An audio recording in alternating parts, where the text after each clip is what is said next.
It's time for Twit This Week in Tech.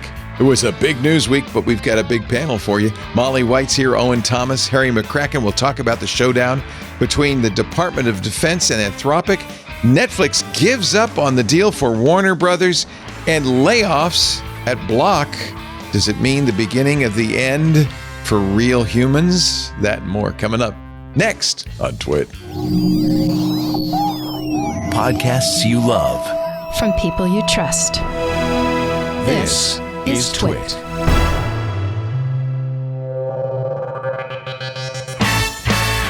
This is Twit, This Week in Tech, episode 1073, recorded Sunday, March 1st, 2026. Broetry in motion.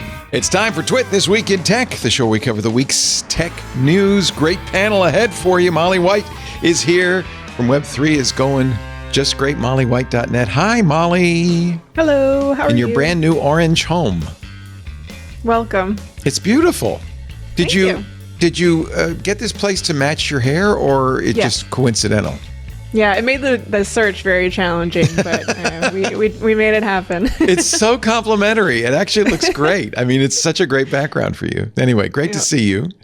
Also with us, the wonderful Owen Thomas from the San Francisco Business Times. Always good to see Owen, who is, I mean, are you going to start entering weightlifting, bodybuilding contests, or is that your goal? I haven't gone as far as a bodybuilding competition, but I have entered weightlifting competitions. You look really good. I mean, go on, you. No, seriously, you're filling that shirt out like Arnold, man. You got it going on. It's great to see you. I'm just trying to bring some muscle to tech journalism. Muscular journalism is what the world needs right now. Well, I'm not adding to that, that's for sure. I'm more on the spaghetti noodle kind of side of that picture. Also with us, the technologizer himself, the wonderful Harry McCracken from Fast Company. Hi, Harry. Hi, Leo. Hi, folks.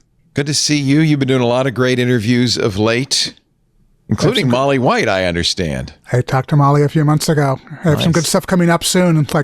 Watch Fast Company over the next couple of weeks or so. I have you on my RSS feeds, and it's frustrating because I'm trying to zip through RSS feeds, and every time I run across a Fast Company story, especially yours, I have to stop and read it. Which is no good. Well done. At all. Will you stop writing such good stuff? It's great to have all three of you. This has been a very eventful week. The clock was ticking all week long for Anthropic, the AI company that creates Claude, which is, I think, to coders anyway, the premier coding AI. And of course, Claude had a $200 million contract with the Department of Defense. In fact, it was the only AI, to my knowledge, that had clearance to work on classified materials. In fact, Claude was used in the Venezuela kidnapping of Nicolas Maduro. Did I say kidnapping? That's probably a loaded word. Arrest, apprehension of Nicolas Maduro. Extraction. Yes, extraction. That's a very good word. But the Department of Defense, the Pentagon, said, hey guys, we don't want any limitations on how we can use you. And Dario Amodei of Anthropic said, well, wait a minute. We have two red lines. We don't want you to use us to surveil American citizens, and we don't want you to use us to create autonomous weapons that will kill without a human in the loop. Both of which, incidentally, are illegal. They're not. The DoD is not supposed to do either one of those. But Pete Hegseth said, no, we don't want any private company to put any restrictions on how we use their technology, which I guess sort of makes sense if you're the Pentagon.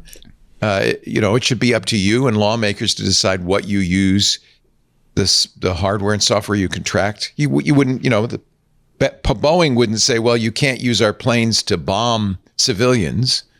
So I understand that a little bit.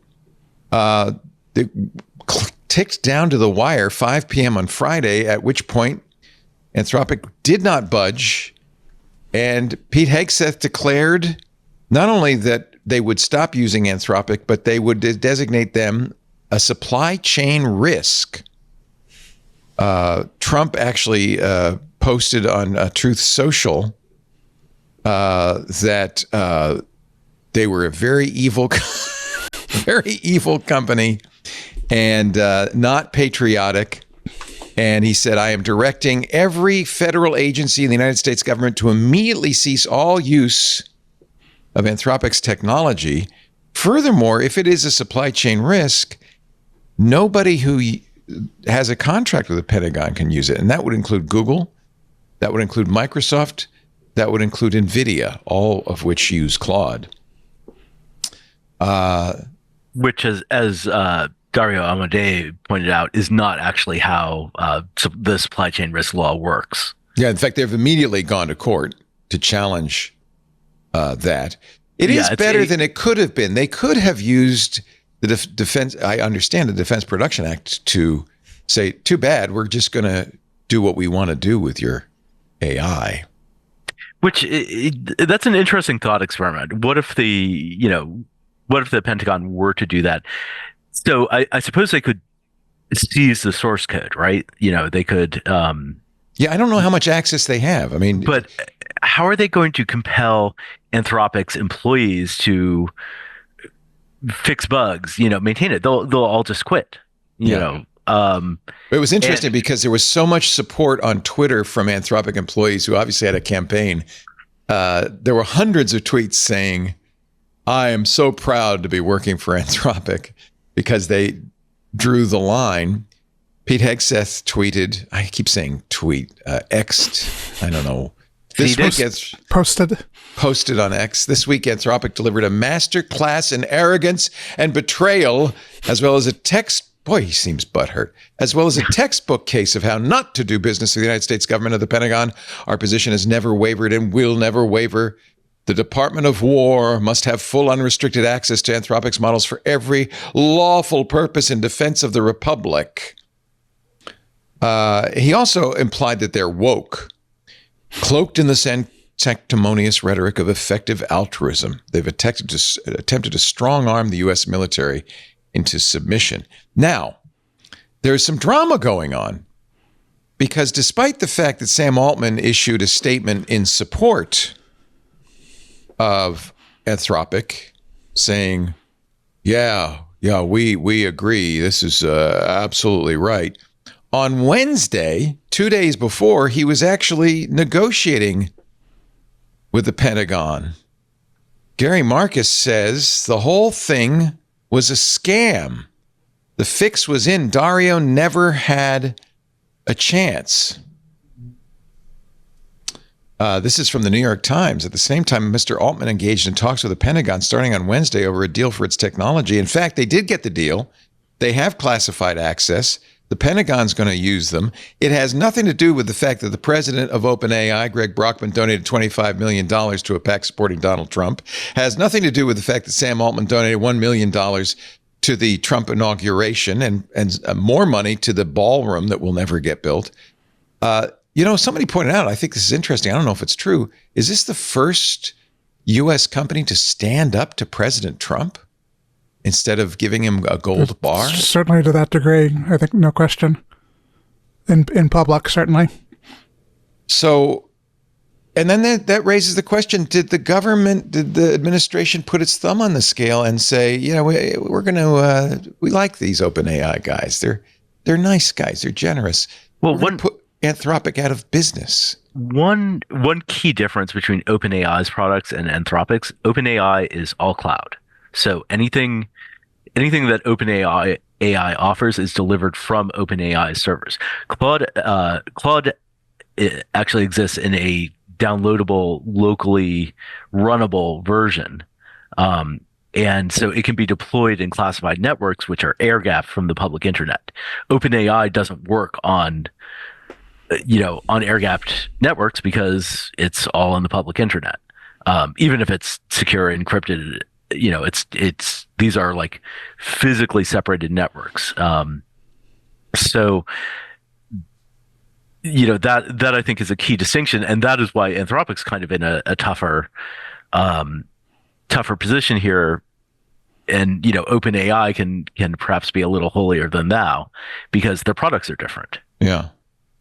I saw somebody online, I don't remember who, compare Sam Altman to Eddie Haskell, which seemed like a really good point of comparison. And of course, there's still the question of how he claims that he was able to wangle the same deal that Dario could not get. And it seems like it might boil down to exactly what human oversight means, and OpenAI giving the Department of Defense a loosier-goosier definition of what it means for this stuff to have human oversight.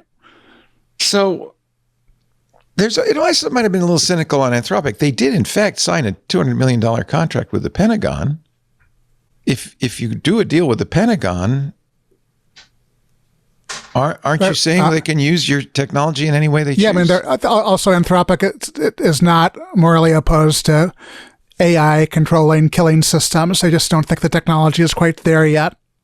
That's an interesting point.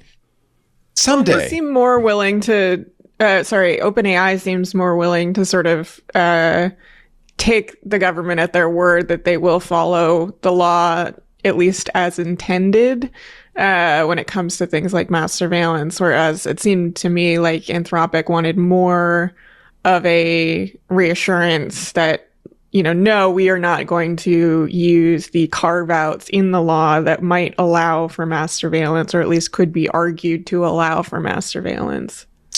Mike Masnick posted on Blue Sky that after examining the terms of the deal, it's pretty clear that, in fact, domestic surveillance is allowed through kind of a loophole. They refer to Executive Order 12333, which Anthropic says, we'll comply with. That allows the NSA to capture communications by tapping into lines outside the U.S., even if it's information about U.S. citizens. So I can see why some are thinking Sam Altman has been a little Eddie Haskell-ish. There's a great term of art from the judicial world called the presumption of regularity. So when a government lawyer comes before a court, the judge kind of extends them essentially the benefit of the doubt. The government is presumed to be kind of operating under the law, presenting true facts, etc. I think what we're seeing is that the court system, the tech world, the public at large, just cannot give this administration the presumption of regularity, right? Good point. There is maybe it's bias. Is that bias? Well, I'm just observing, the reaction. People are not extending the administration the benefit of the doubt that they might have extended other administrations. I think the administration has repeatedly demonstrated that it does not deserve it. Yeah. Right. And the very fact that Pete Hegseth says, no, man, you got to allow us to surveil Americans. You got to allow us to have autonomous killing machines. He's literally insisting on that. That kind of implies that they want to do it. What some people in tech are saying is, why would you want to do business with the Pentagon on these terms? And, not just these terms, but just the way that they're, kind of beating Anthropic up in public. Like, wouldn't it be easier to just say, we don't do business with the Pentagon, sorry? Well, that's why the fact that they made that $200 million deal and they were involved in the Maduro extraction kind of makes that's one thing that's very strange to me about some of the reaction to this, because there's been this sort of weird sentiment among some that, Anthropic's standing up to the government, they're the good guys, they're being very sort of morally driven, but it sort of ignores the fact that Anthropic has been working for the government and assisting in military strikes. And, I think that some people are viewing this as the first time Anthropic is engaging with the Pentagon, when that's actually not at all the case. So there are those who say that Anthropic's played 5D chess here, that they are actually coming out the big winners here. They are right now the number one Apple app, rose very quickly, more downloads of Anthropic's Claude than ever in history. There's even pages saying, here's how to cancel your OpenAI subscription. I wonder what impact it will have on people deciding where to spend their $20 a month. Yeah. Especially if there's sort of the feeling that OpenAI is going to be willing to assist the Pentagon in mass surveillance of U.S. citizens, I mean, I might be a little bit more concerned about the data I'm sharing with ChatGPT. Exactly. ChatGPT keeps your history. Yeah. In fact, very interestingly, Claude just added a feature which they're promoting about how to move off other AIs, how to extract all the history that the other AIs have of you and put it into Claude instead. Yeah. I mean, up until now, Claude, I mean, we all know about Claude, but I think its profile among like average Americans not all that interested in technology has been dramatically lower than that of ChatGPT, which is almost still a billion monthly active. ChatGPT is still the brand name here. It is the Google of AI, and that this has to have been good publicity for Anthropic just in terms of it being in the news in a way it has not been up until now. Well, some have pointed out, first of all, that the issue with frontier AIs and these hyperscalers right now is not how many contracts you can get. They're GPU constrained. So losing a $200 million contract with the Pentagon is meaningless because they'll immediately fill that with enterprise customers. They don't have enough GPUs to fulfill their demand as it is. So this just that's not an issue. They've gotten amazing publicity out of it. Unless the Pentagon succeeds in getting enterprise customers antsy about doing business with Anthropic. And I think the big question is the Trump administration attempting to drive Anthropic out of business, essentially? And good luck with that. I mean, again, government business as a whole is non-zero, but it is, I think it's single-digit percentage at most, most big tech, big software companies. It's seen as prestigious. It's seen as like, well, we should have this, but I don't think it's make or break to the bottom line. But I think the question is the government going to do something unprecedented, essentially, to basically drive them out of business using, the regulatory levers or all these threats of designating them a supply chain risk or, a threat to American security? That they could do something very extreme if they wanted to, and it's sort of the presumption of regularity thing again. I don't Why think there's would they any do reason that? to believe they might not. Why would they try to put Anthropic out of business just because they didn't give money? They love a fight. They love being able to accuse somebody of being woke and then to try to destroy that. Yeah. Yes. Why would they destroy Harvard? Why would they? And they're used, generally speaking, most institutions have buckled under at least a little bit. Not Harvard, but a lot of other universities, for instance. The Netflix board member who spoke out recently on a podcast, Susan Rice, who promptly drew Trump's scorn for doing so. Yeah, he pointed out that. She pointed out that these companies that are bending the knee, to use her term, to the Trump administration, it's not going to look good for them if there's a change in control of the House or even the Senate. Not to mention a new occupant of the White House in 2029. But the midterms are coming up soon, and a House of Representatives that can call oversight hearings, that has subpoena power, that is not going to be fun for some of these corporate leaders. It's a little bit of a chilling thought, but the administration is acting as if that will never happen. I hope they're wrong. Well, they don't have a great track record for looking forward more than about 72 hours in general. Okay, good. It's funny because I'm an accelerationist. I love AI. I use Claude. I code all the time. I'm blown away by what it can do. It's the first AI. I've used all the chatbots and all that stuff, and I used Claude Code in the past. But something magical happened at the end of November. I remember the day, November 24th, 2025. I'll never forget it. And ever since, I've been kind of more of a believer that AI is real and it's going to change things. And I've never been a doomer. I've always kind of poo-pooed the people who said, AI is going to destroy us, going to take over for humanity.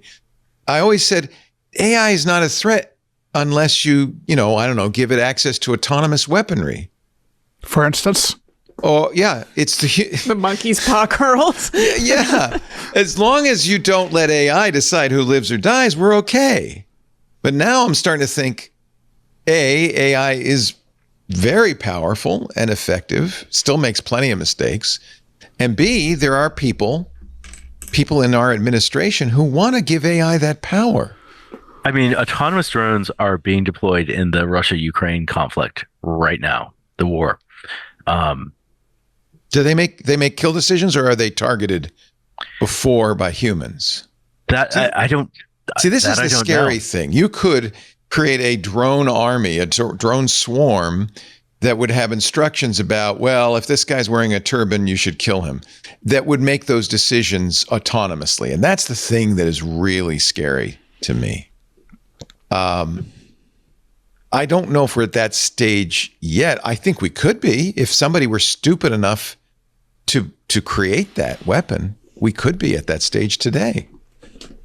If people have created that weapon, I'm terrified. Right now, most of these drones stay online as long as they can, in the cloud. In fact, the drones that we build and others build have Starlink built in them. Thank goodness Starlink isn't controlled by any crazed, mad, evil geniuses that could. Yeah, Ukraine is developing its own homegrown AI-powered drones that can lock in on a target. And they don't need, basically, I think a human selects a target, but they don't need a human okay to kind of fire the shot. That's a step in the wrong direction, that's for sure. Well, Ukraine is desperate. Yeah, I understand. Their back is against the wall. Yep. And as we know, Ukraine has been in effect a test tube for this kind of war. Now Iran will be on both sides. Yeah, the fiber optic drones, to get around jamming, that's crazy to me. Yeah, the Russians are going around with hedge clippers trying to cut the fiber optic cables. It reminds me of the electric lawnmowers that you have to plug in. Like, it just doesn't seem like a good idea. Anyway, this was a big moment for AI, a big moment for the Trump administration, and a possibly life or death moment for Anthropic. Of course, OpenAI has just completed a massive record funding round, right? They got money from NVIDIA and Amazon. I feel like every funding round they've done is a record funding round. It is. Keep raising this. No, it is literally right each time. Someone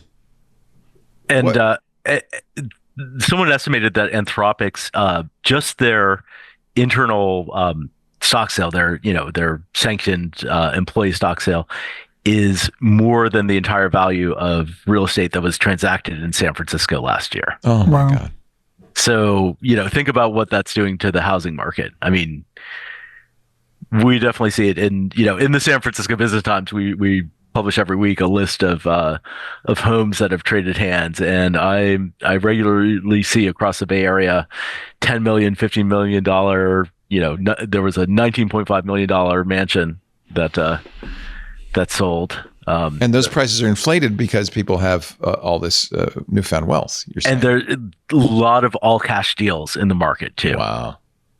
Does $19 million still get you a mansion there, or are we talking a 2-bedroom apartment? Yeah. No, you'd be lucky to get 2,500 square feet. Gets you a tear down, Yeah. No, I mean, the you got a 1-car garage, and you have to use the outhouse in the back. That's probably a big lot in Atherton, like a nice house in a big lot in Atherton. $1 million? 19.5 million. 19. Yeah. That's not a tear down, but 1 million doesn't get you a parking space these days. No. That's actually really bad for any community. It really it is not it is almost it feels like a death spiral for a community. Yeah, the affordability crisis continues, and it's interesting because like a lot of other metro areas are seeing declining rents. They've I hate to say they've overbuilt. They've built a sufficient amount of housing, basically. The Bay Area and the rest of California has not. Well, final thoughts on the Anthropic thing. Is Anthropic out of business, or is this the smartest move ever? Well, they're suing, and there's some chance that SCOTUS will have to take it up very quickly. They could win. Right? They could win in court. Yeah. Well, if they do, that's interesting. I mean, I feel like maybe also the Trump administration will lose interest in this and move on to the next fight fairly quickly. Yeah, I think Anthropic wins in the court of public opinion. They win in the court of hiring AI talent. They've retained, which is, by the way, very important. Yeah. Let's not ignore that. I mean, look at how much money Meta's been throwing around because they're so desperate to get that talent. It's a limited supply. Yeah. Oh, it's crazy. It's like, this person who just left OpenAI to join Apple has now left Apple to join Meta. It's like a revolving door of multi-million-dollar employment contracts. It's amazing. Man, I studied Chinese in college. What was I thinking? It does also argue for something I've felt pretty strongly about: open source artificial intelligence. It'd be nice to be a non-combatant in all this and be able to run AI locally, I think. And it may be the one last hope for us as users. You're agreeing, Harry? Well, I like that idea too, but directionally it doesn't seem to be happening yet. And some of the open source stuff, like DeepSeek, essentially seems like it's extremely dependent on closed AI. Right. And they're using at least Modi says they're using distillation attacks on Claude and ChatGPT to get better. Like no Claude, no OpenAI, maybe no DeepSeek. Right. And same for ZAI and Meta has transitioned from being a champion of open source. Llama is not even close to what the frontier. Yeah, at one point, I mean, a few years ago, Llama seemed like it was competitive, and they've had to scrap that strategy. But it does give, in some ways, it's almost a check on what the Defense Department is doing, because, if we did have open source models that were equivalent to some of these models that they are looking for, then they couldn't say no. Anthropic couldn't put up a fight. Good point. I mean, historically, government has liked open source stuff. So, right. If they could build their own, they don't need anybody. There are just a handful of companies that are able to build this stuff, and it's a very weird dynamic for the world. Right. There is a certain irony in Anthropic complaining about distillation attacks, since they basically all their.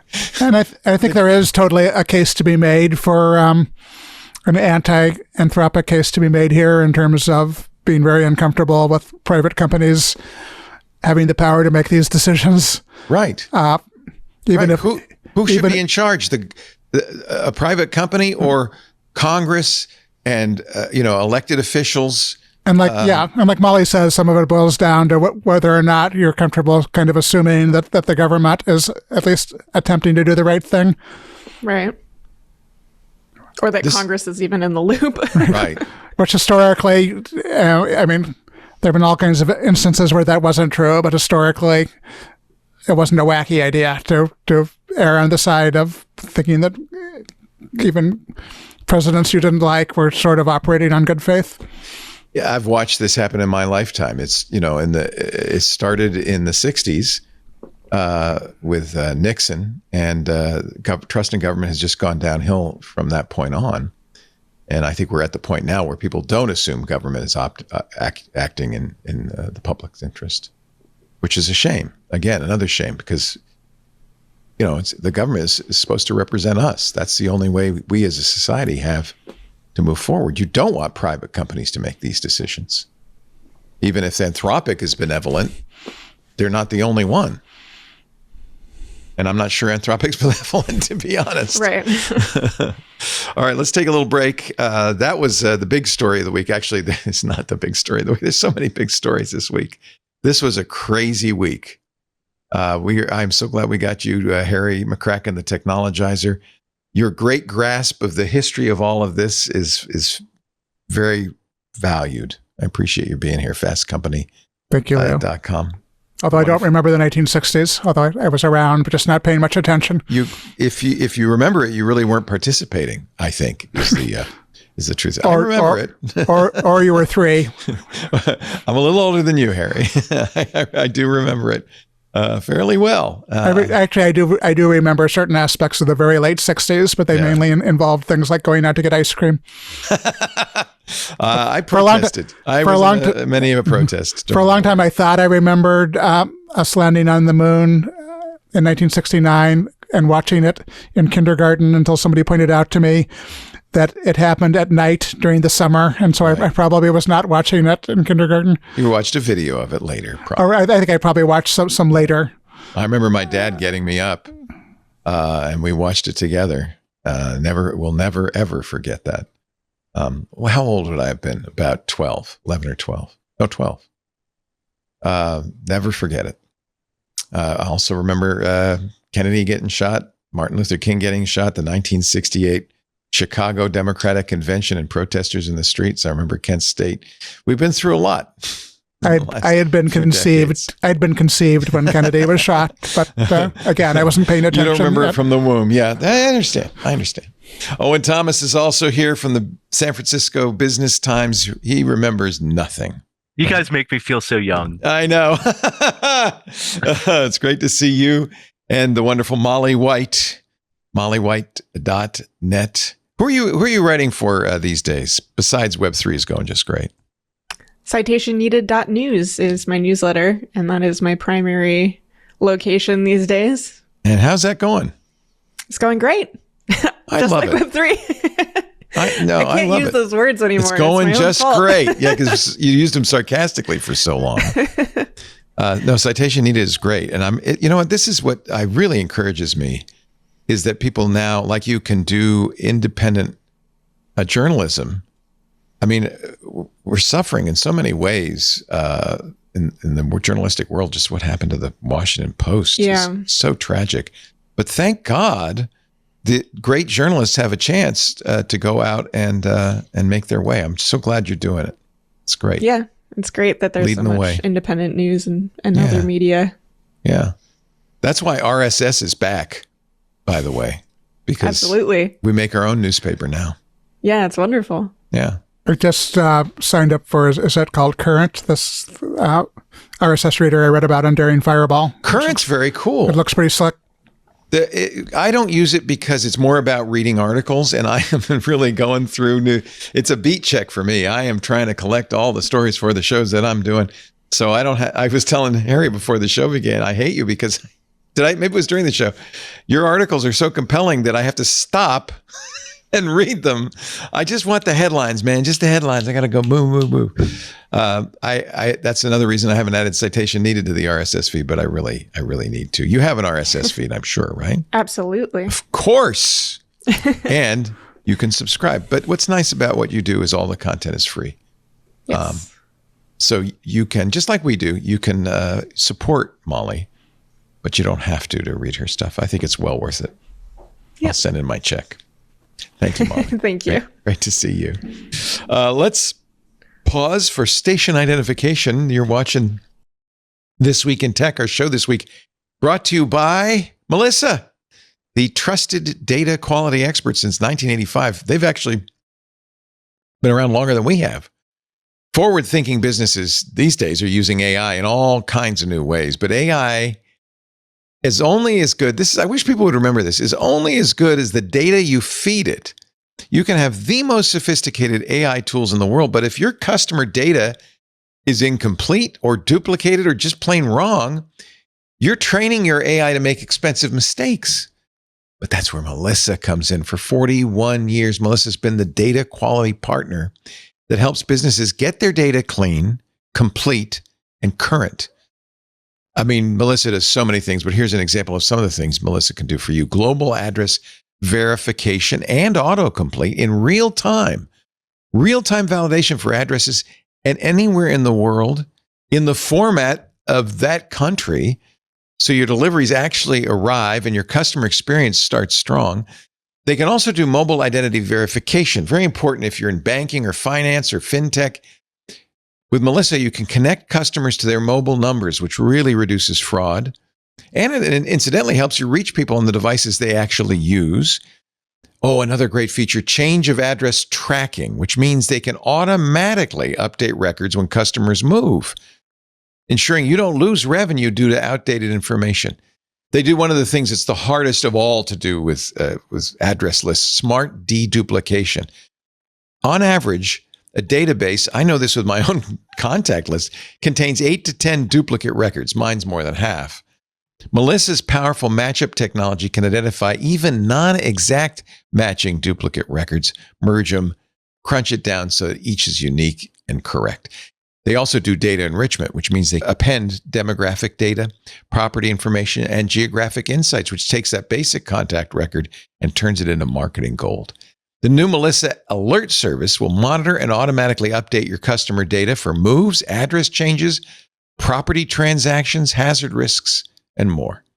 So whether you're a small business just getting started or an enterprise managing millions of records, Melissa scales with you. Melissa has easy-to-use apps wherever you are, whether it's Salesforce, Dynamics, CRM. They support Shopify, Stripe, Microsoft Office, Google Docs, and on and on and on. Melissa's API integrates seamlessly into your existing workflows or your custom builds. It's an API. Melissa's solutions and services, of course, protect your data. They're GDPR and CCPA compliant, FedRAMP certified, ISO 27001 certified. They meet SOC 2 and HIPAA high trust standards for information security management. Clean data leads to better marketing ROI, higher customer lifetime value, and AI that works as intended. So get started today with 1,000 records cleaned for free. Melissa.com/twit.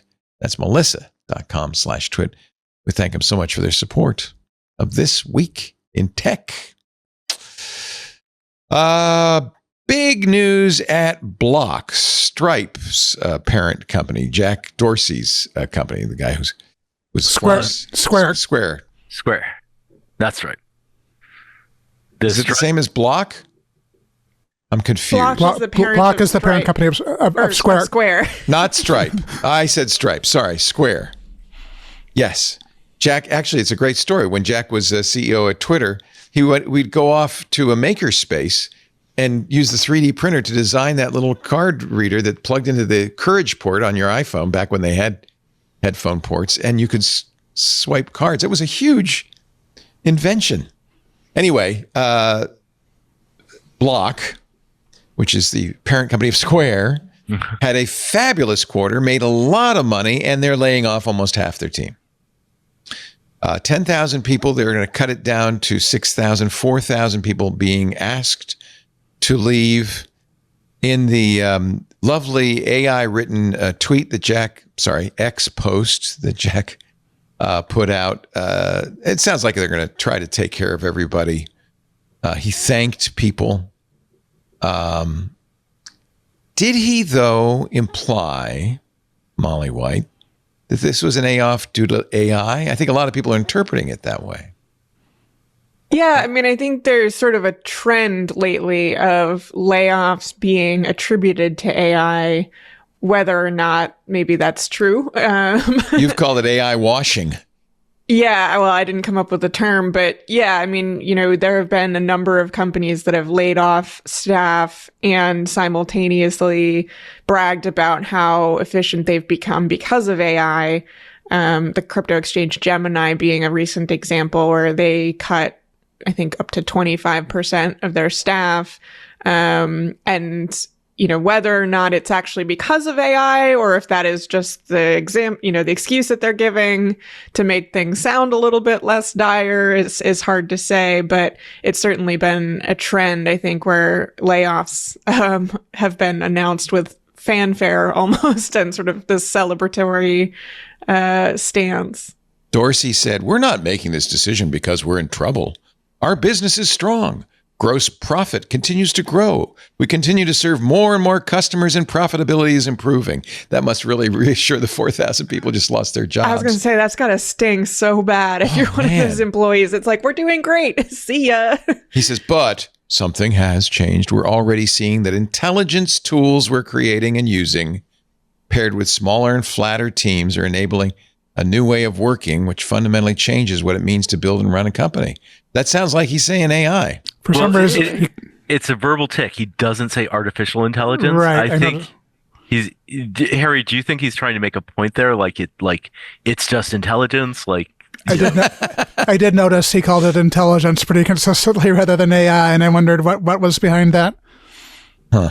I think he means AI. He totally means AI. It's as like a rhetorical device. He told the shareholders, "We believe Block will be significantly more valuable as a smaller, faster, intelligence-native company." AI. Sometimes when we talk about using AI in our newsroom, I say let's just call it software that doesn't suck, and and start there. And it's like, would you like to use software that doesn't suck to check grammar in an article? Okay, yeah, I would like to use software that doesn't suck. It doesn't sound as cool. It probably wouldn't raise money at a $100 billion valuation, but I feel like a lot of this is just like, this is software that's being made in a modern way with modern tools, and it works better than the past generation. Jack did say that we implied that they overhired during COVID, right? And that's what a lot of these companies as did lots and lots of companies. Yeah. We haven't. I don't believe we've seen a WARN Act notice. That's a state filing that companies make when they're executing a layoff. That would give us the exact titles of people who are being laid off. Don't they have to do that? They do, but there's like a delay in when they actually have to see the filing. It'll probably drop soon. But I would bet that Block is laying off a lot of salespeople. Initially, Jack Dorsey did not want to have any salespeople at what was then called Square. The thought was basically that the card reader sold itself. They would distribute it at retail, at Costco, at Staples, stores like that where small businesses shop, and that was it. Like the technology would be so good that they didn't need to sell it. So that's changed. They added a lot of salespeople. I really wonder if Dorsey's kind of regretting staffing up in the sales department. You know what else has changed is a lot. At least when I go to the farmers market, most people are just using Apple Pay. They're not using, a reader or Square. Or Zelle. They're looking or for Zelle or Venmo. Venmo, yeah. Especially as the lower fee options are getting really popular because I think everybody has a QR code on the front of the stand. I was going to say, you don't need the card reader anmore because you don't usually get your card out as much. Yeah. No. Even Apple now lets you just tap the phone. Yeah. Even Square, Square, which still exists as a payments brand, is just an app on the phone, and it's right. You tap phone to phone, and he's also Cash App, right? That's Cash. Block has made a number of acquisitions, and they bought Tidal, and I kind of wonder whether digesting all of this also played a role in why they're doing this. Because when you acquire the company, you acquire their headcount as well. They bought Afterpay, a buy now, pay later company. So, that all added people, and they tended to have all of these businesses run, kind of semi-autonomously. And one thing that Dorsey talked about was, basically, why don't we have a finance function, an HR function? Why don't we act like a normal corporation and have like horizontal functions for all of our businesses rather than having all this duplication? Right. I mean, that's what happens when there are mergers. Microsoft laid off thousands. There's duplication, but I always want to remember the 4,000 people who now are out of work. Dorsey said basically that he'd rather get ahead of this, and we're going to see lots of companies do this over the next year. And I wish I could say that I didn't think he might be right, but I think it's hard to say that. He may right. That's the thing. For better or worse, he may well be right. Is this the beginning of a tidal wave of AI layoffs? And that's what everybody, I think, is very worried about. Am I next? Right.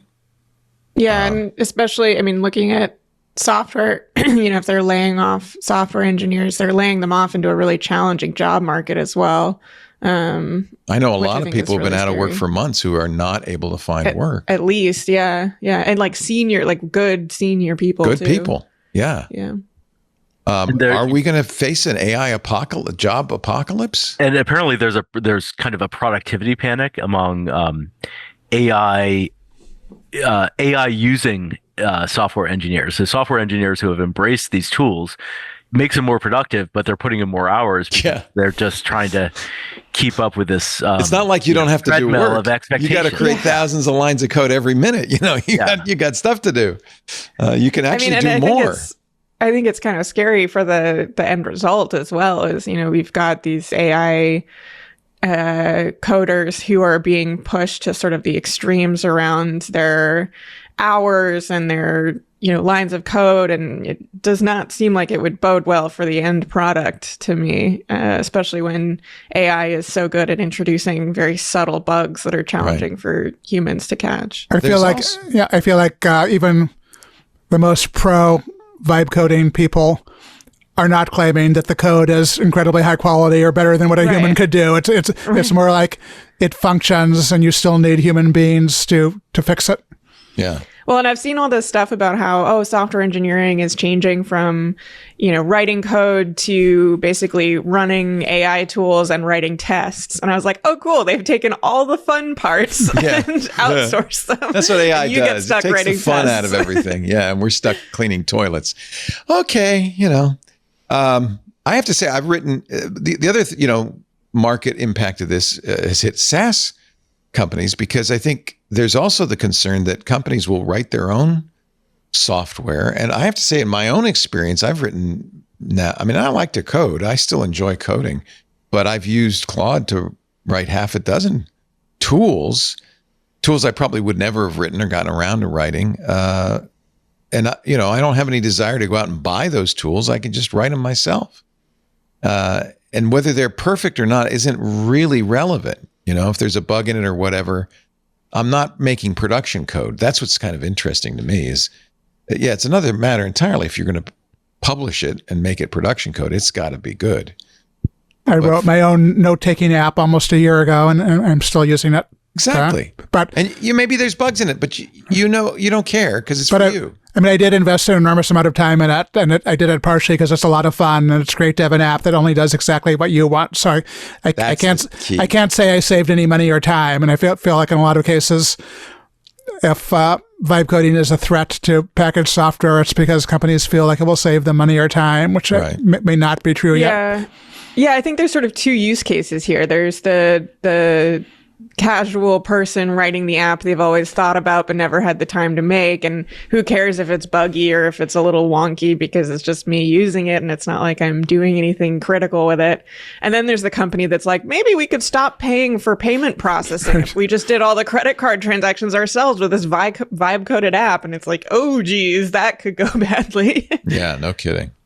Yeah, and I think that where it's going to play out is that companies are going to use this perhaps to pressure SaaS companies when the next contract negotiation comes up. And maybe it decreases, say, a Salesforce's leverage in those negotiations. That's a legitimate concern for investors. Yeah, everybody. Well, and I think there's the employee aspect of that as well, which is that, there's sort of a labor issue now where if you're constantly under threat of being replaced with AI and now you're being told you need to work all these crazy hours. I think tech employees have often been in a very privileged position, and that's why we see so limited tech labor unions and things like that. Now they're sort of for the first time, almost on the sort of less powerful end of that argument. And I think there's going to be a lot of issue there where there's genuine labor concerns. I think we might see like a new generation of vibe coding native startups that are able to take we're seeing it already. That are able to take on these enormous, deeply entrenched companies with extremely small staffs. I do think ultimately the best thing about vibe coding is it lets you create apps that never would have existed. And I've created any number of apps for my own use that were there's no packaged app that would have done it. I have all these like incredibly specific things I would like to achieve, and now in some cases I can achieve them. In some ways, it gives me hope. I for a long time I used TripIt, paid for TripIt Pro for at least 10 years now, but it was becoming more and more enshittified. Got bought by a big private equity company, and they didn't put any energy into it. And I've changed over to what is clearly a vibe coded site, which is a bit of a leap of faith called Teneo, but it does a better job than TripIt does. And it's pretty obvious to me that this is one guy who's put the whole thing together and is slowly adding. One of the ways I know is if you look at the blog, there are a bunch of blog posts. Each one has a different, very generic name for the author, which tells me these are all AI generated. Everybody's name is different. There's no repeating names. But this software is really good. And I quit TripIt because I don't need TripIt anymore. This does everything TripIt Pro did and more. Right now it's free because the guy's smart. He's going to try to make it perfect. I think you're going to see more and more of this. And of course, people have been speculating that there will be the single founder unicorn sometime in the near future. I wouldn't be surprised. I think we don't know what the impact's going to be, but we know that disruption is here. That's fair to say, right? Do you think that's too optimistic? Is this the answer to enshittification that, all these it could be enshittified software companies are going to have to up their game? Well, and look at Europe, who's saying we don't want to deal with these American tech giants anymore. We got to get our own stuff. I would imagine if I were a European founder, I'd be hustling to replace, these American companies. This is an opportunity.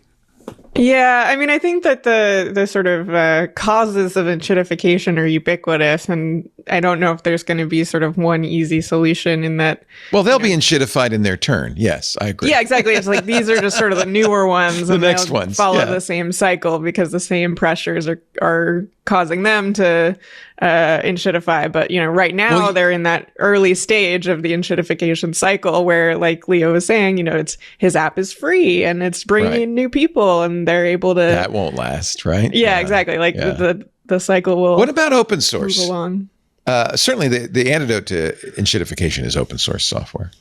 Some have said this is actually bad for open source software. There's going to be a lot of open source slop, for instance.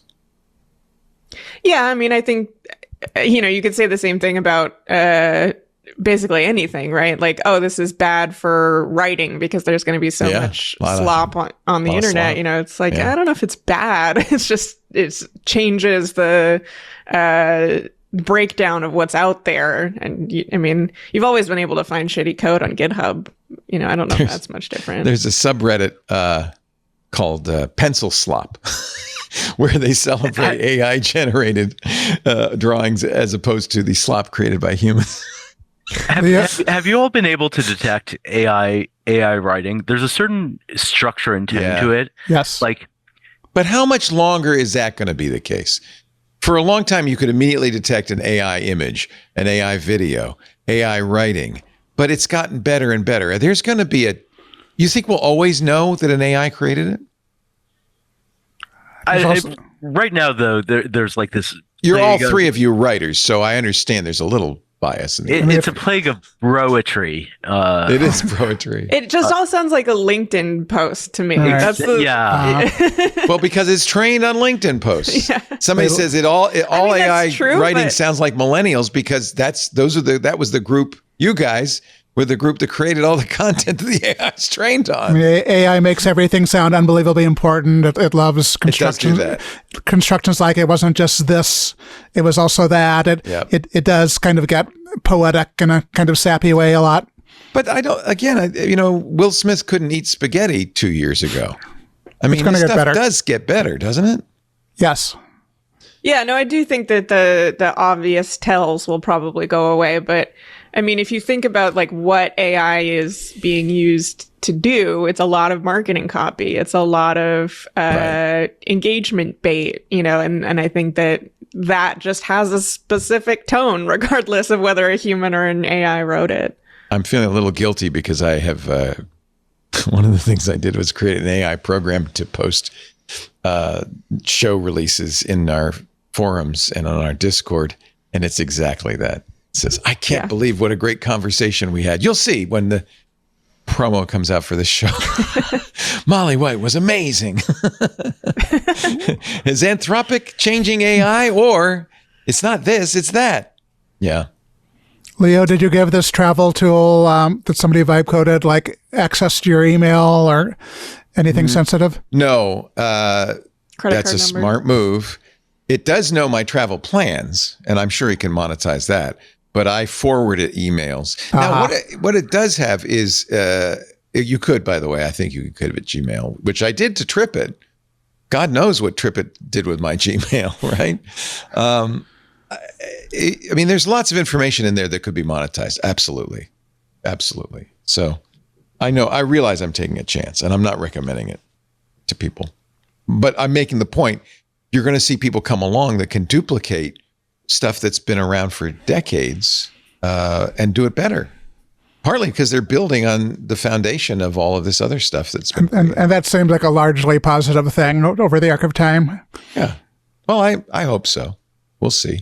The Winklevoss twins decided to take advantage of the block layoffs to announce their own layoffs on their crypto exchange, Gemini. Get it? The twins, Gemini, they're laying off 200 folks as well. And they were very explicit about claiming it was AI related, but I also think that their business is in more dubious condition than Block is. Yeah, so I am skeptical. Yeah. The Winklevosses made a lot of money in crypto. That's for sure. As many did. Well, they took their Mark Zuckerberg payoff and put it in Bitcoin, if I recall correctly. Yeah. Well, it was a good move. They were smart. But that's got to be infuriating for Zuckerberg. To Zuckerberg, yeah. I hope so. But it's interesting because it always seems to me like Gemini just can't catch up with the other crypto exchanges. Like, they have all the money in the world. They have all the connections. You know, the Winklevoss twins have been standing behind Donald Trump at practically every crypto related, signing or press conference. And yet they're doing these layoffs. They're exiting Europe, the UK, the EU, Australia. They just ditched, I think, 3 C-levels. So I don't know what's going on with them. Didn't Zhao, the founder of Binance, just write a book about his rise to power and his fallen out of grace? And then his re-emergence, I guess. Yeah, he got pardoned. Yeah. Yeah. Because you can't write a memoir in prison. So, well, you could, but you can't. You can, but yeah. Yeah. Yeah. Have you read it yet, Molly? Because I imagine you would have the insight to understand what's going on there. Yeah. Freedom of Money, it's called. It's unpublished. It's hard to get a hold of. Right. I'm curious how much of it he wrote himself. It's probably AI. It's going to have a lot of M dashes. Or ghostwritten, but I would suspect it's probably a mix of the two. All right, let's take another break. When we come back, we're going to talk about, well, I'll give you a hint. The end of Warner Brothers Discovery, or is it just the beginning? You're watching This Week in Tech with Molly White, Owen Thomas, and the technologizer, Mr. Harry McCracken. Great to have you all aboard today on what is probably one of the most eventful. We haven't even gotten to the Apple thing, the Samsung thing. It's a very eventful week. Our show today brought to you by ExpressVPN, my favorite VPN. Going online without ExpressVPN is like leaving your laptop unattended at the coffee shop while you run to the bathroom. Most of the time, you're probably fine. But what if one day you come out of the bathroom and your laptop is gone? Everyone needs ExpressVPN because every time you connect to an unencrypted network in a cafe, in a hotel, use that free airport Wi-Fi, your online data is not secure. Any hacker on the same network can gain access to and steal your personal data. ExpressVPN stops those hackers from stealing your data by creating a secure encrypted tunnel between your device and the internet. ExpressVPN is the one I use, and it's the best VPN out there. It's the only one I recommend because they are committed to keeping your privacy private. I use it whenever I travel. I'll keep up on my shows to watch football. I'll be using it this week when we go to Florida just to protect my privacy and security. Why? ExpressVPN is the best VPN because it is super secure. It would take a hacker with a supercomputer over 1 billion years to get past ExpressVPN's encryption. It works on everything you've got, phones, laptops, tablets, so you can stay secure at home and on the go. Rated #1 by top tech reviewers like CNET and The Verge. Secure your online data today by visiting expressvpn.com/twit. That's EXPRESSVPN.com/twit to find out how you can get up to 4 extra months. expressvpn.com/twit. Ta-dam!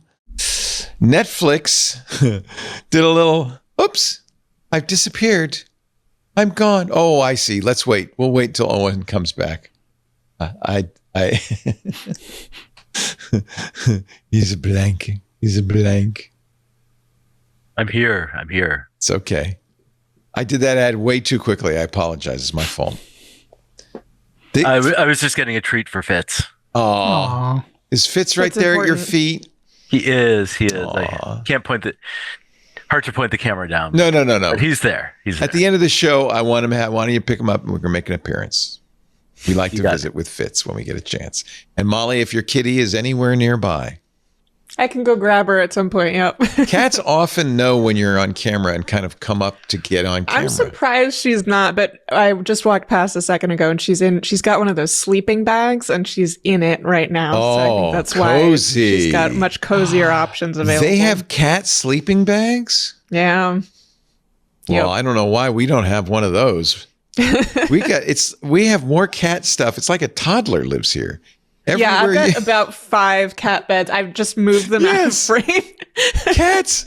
It's so funny because I've learned they are not domesticated. They are wild animals, except that they're nice wild animals. So that you don't mind as long as they're small and they don't bite your nose. But they really are independent, which I love. Unlike dogs are not independent. They know who you are and they love your master. But as soon as people start looking at the camera, if they've got cats, John Jammer B says, cats don't know you're on camera. They just know you're very interested in something that is not them. Yes. There's a jealousy component. They have to get sure. in there. Yeah. Oh, my wife just texted me. We do have a cat sleeping bag. Rosie doesn't like it. My other cat, Max, he was never a tunneler. He wanted to be on top of things, which was kind of a problem because Ruthie's a tunneler and he's a sitter on top of things. And so sometimes she would get in the sleeping bag and he would sit on her and not realizing. Our very creative chat room, our Discord, has decided that when you said cat sleeping bag, you meant this. A person Maybe I did. sleeping in a bag that looks like a cat. Which actually, my bed's not in frame. You don't know what my bed looks like. It looks pretty cozy. Is anyone else getting like Miyazaki Spirited Away from sleeping bag? It is very Miyazaki. Oh, you can buy it. It's only $28.99. I feel like that's one of those things you buy and it shows up to your house and it's actually this big. And the guy is not. He's really 3 foot tall and That's an AI image though, right? That has to be. It sure looks like AI. It is, yeah. And it probably smells like plastic. 69 by 31 inch soft envelope style sleeping bag. Walmart has them. 61 by what? 69 inches by 31 inches. So it's 3 feet wide. That is not very big. Yeah. And 7 feet tall. Yeah. It's for a child. Let's be honest. It's not for 2 people anyway. So Netflix did I think this is a rug pull. I think Netflix is going, Larry Ellison and his son, David Ellison, who own Paramount now, Skydance, have been trying to beat out Netflix for Warner Brothers Discovery. The bidding got hotter and hotter and hotter to the point where this company worth Paramount, worth $11 billion, was bidding $111 billion for Warner Brothers Discovery. The only way this made any sense is that Larry Ellison, who has hundreds of billions, was backing the deal, but they also got sovereign wealth funds from the Middle East involved. And more importantly, probably to the whole thing, they got the president involved. He wanted this is the real deal. Nobody wants CNN. That's all of this stuff is all this old linear stuff is dying. But the president wants Larry Ellison and David Ellison to be in charge of CNN so he can fire some people, in my opinion. And they this is a perfect example of them putting their thumb on the administration, putting its thumb on the scale and saying, we would really like it if the Ellisons got a hold of Warner Brothers Discovery. So Netflix, quite reasonably, when the bidding got that hot, backed out. Right after Ted Sarandis went to the White House, like a day or two later. They were out.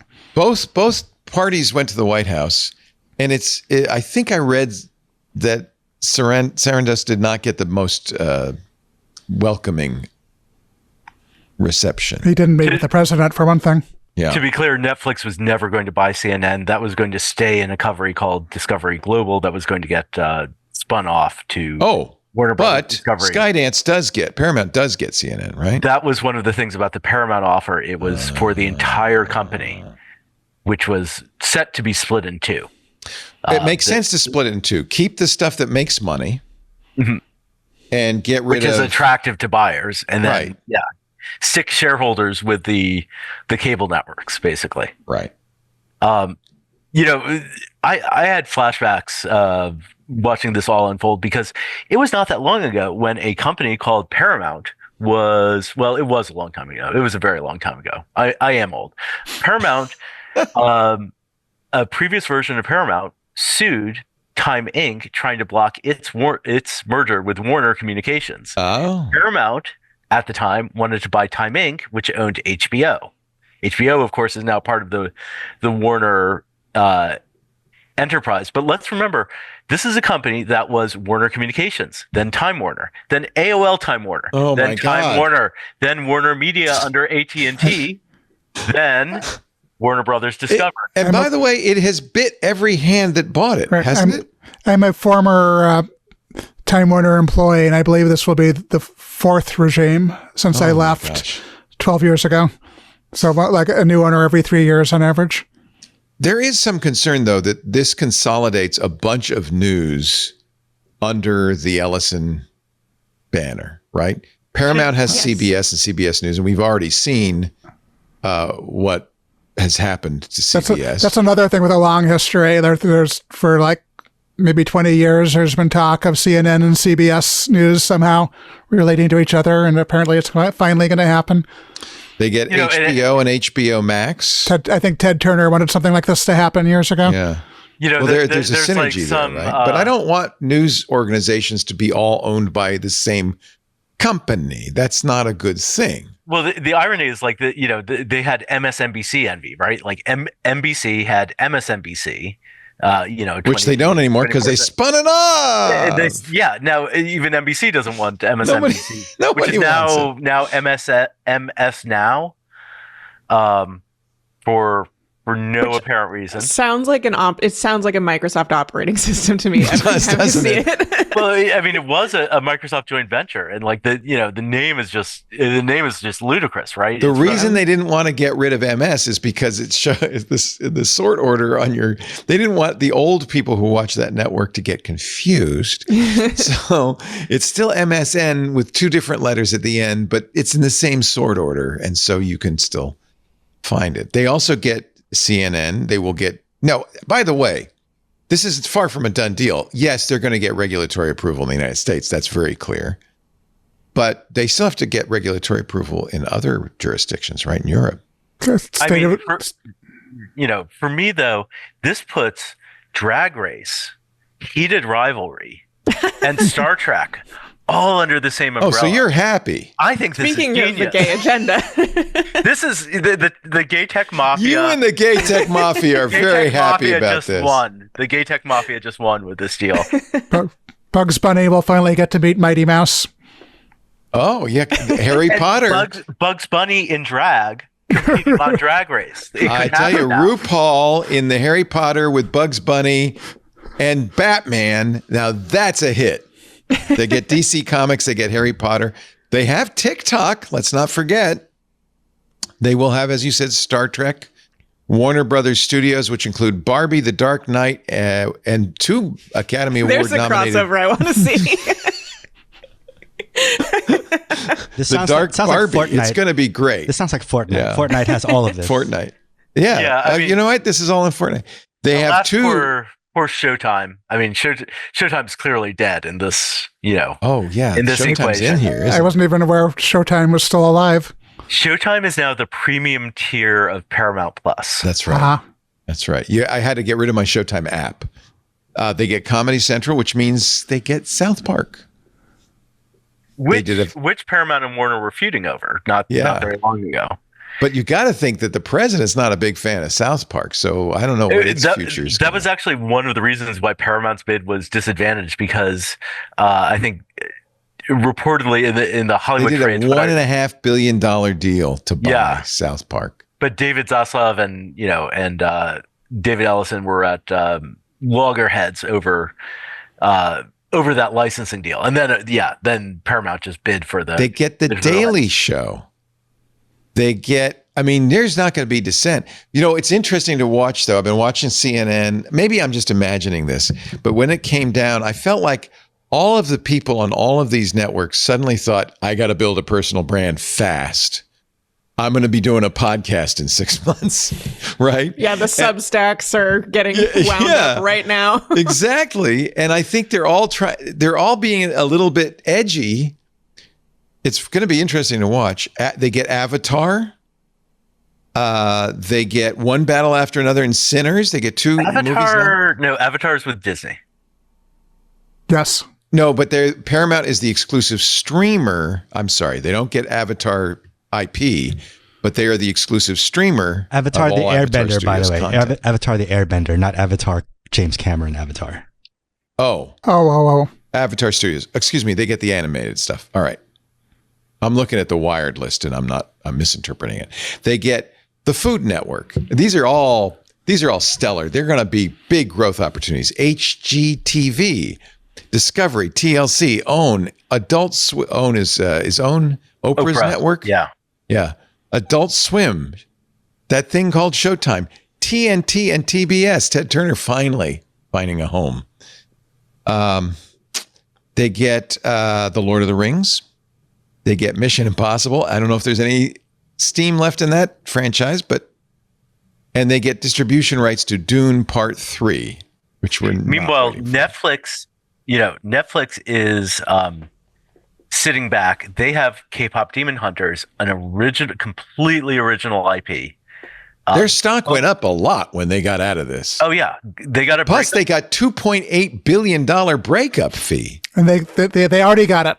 Paramount already sent the check. That is so smart. If Ted Sarandos looks like a genius now, I'm thinking he went to the White House to say, "Yeah, can you tank this deal? Because I don't really want to spend $111 billion. I want the breakup fee." It feels like it's not inconceivable that someday Netflix will own at least part of this stuff. Yeah. Yeah. Next time around, it'll be it'll be cheaper next time around. That's for sure. The thing is, there's a demonstrated Netflix effect. Sometimes a movie or show that was basically languishing on, say, Peacock or Paramount Plus, the studio would break down and license it to Netflix. We give up. We're going to throw this to Netflix. Suits is a great example. Went on Netflix, became a hit because it had that distribution. Netflix is kind of sitting pretty because they're still Netflix. Right. Here is the dark Barbie, by the way. We can look forward to that's the Barbie mobile. Oh, AI. We're looking at an image. For those of you listening, you can imagine. Just use your imagination. All right. Well, the deal is, I don't know if the deal will go through. I don't see why not at this Certainly point. not going to get stuck at the regulatory level. No pushback from the FCC. I assume Comcast is not going to suddenly emerge with an even more stupid number. 111 maybe billion. if there's billions in a breakup fee available, I might submit a deal. No, I'd like to buy it. $2.8 billion breakup fee. And how come that went through so fast? Is that just normal that the breakup fees happen instantly? I don't know. Larry can write a check pretty easily. Yeah, I guess he wrote a check. I think is it one of those big checks, the big novelty checks. At the point that Paramount says it's off with Netflix, that triggers the breakup fee. Right. So there's nothing. But imagine if Netflix sits back, they got the breakup fee, they don't have to deal with a year plus of regulatory wrangling in Washington. And maybe the deal falls through anyway because of, say, California putting the kibosh on it. it's not clear that California's attorney general can stop it, but he's certainly made a lot of noise about, closely reviewing it. There's a lot of concern in Hollywood about what smashing together two studios means for, that community. Yeah, I mean, that would have been bad either way. I feel like either of these mergers would have been a net loss for the world, and certainly a net loss for people in the creative ecosystem. The one thing Netflix does need is more stages. They need more production facilities.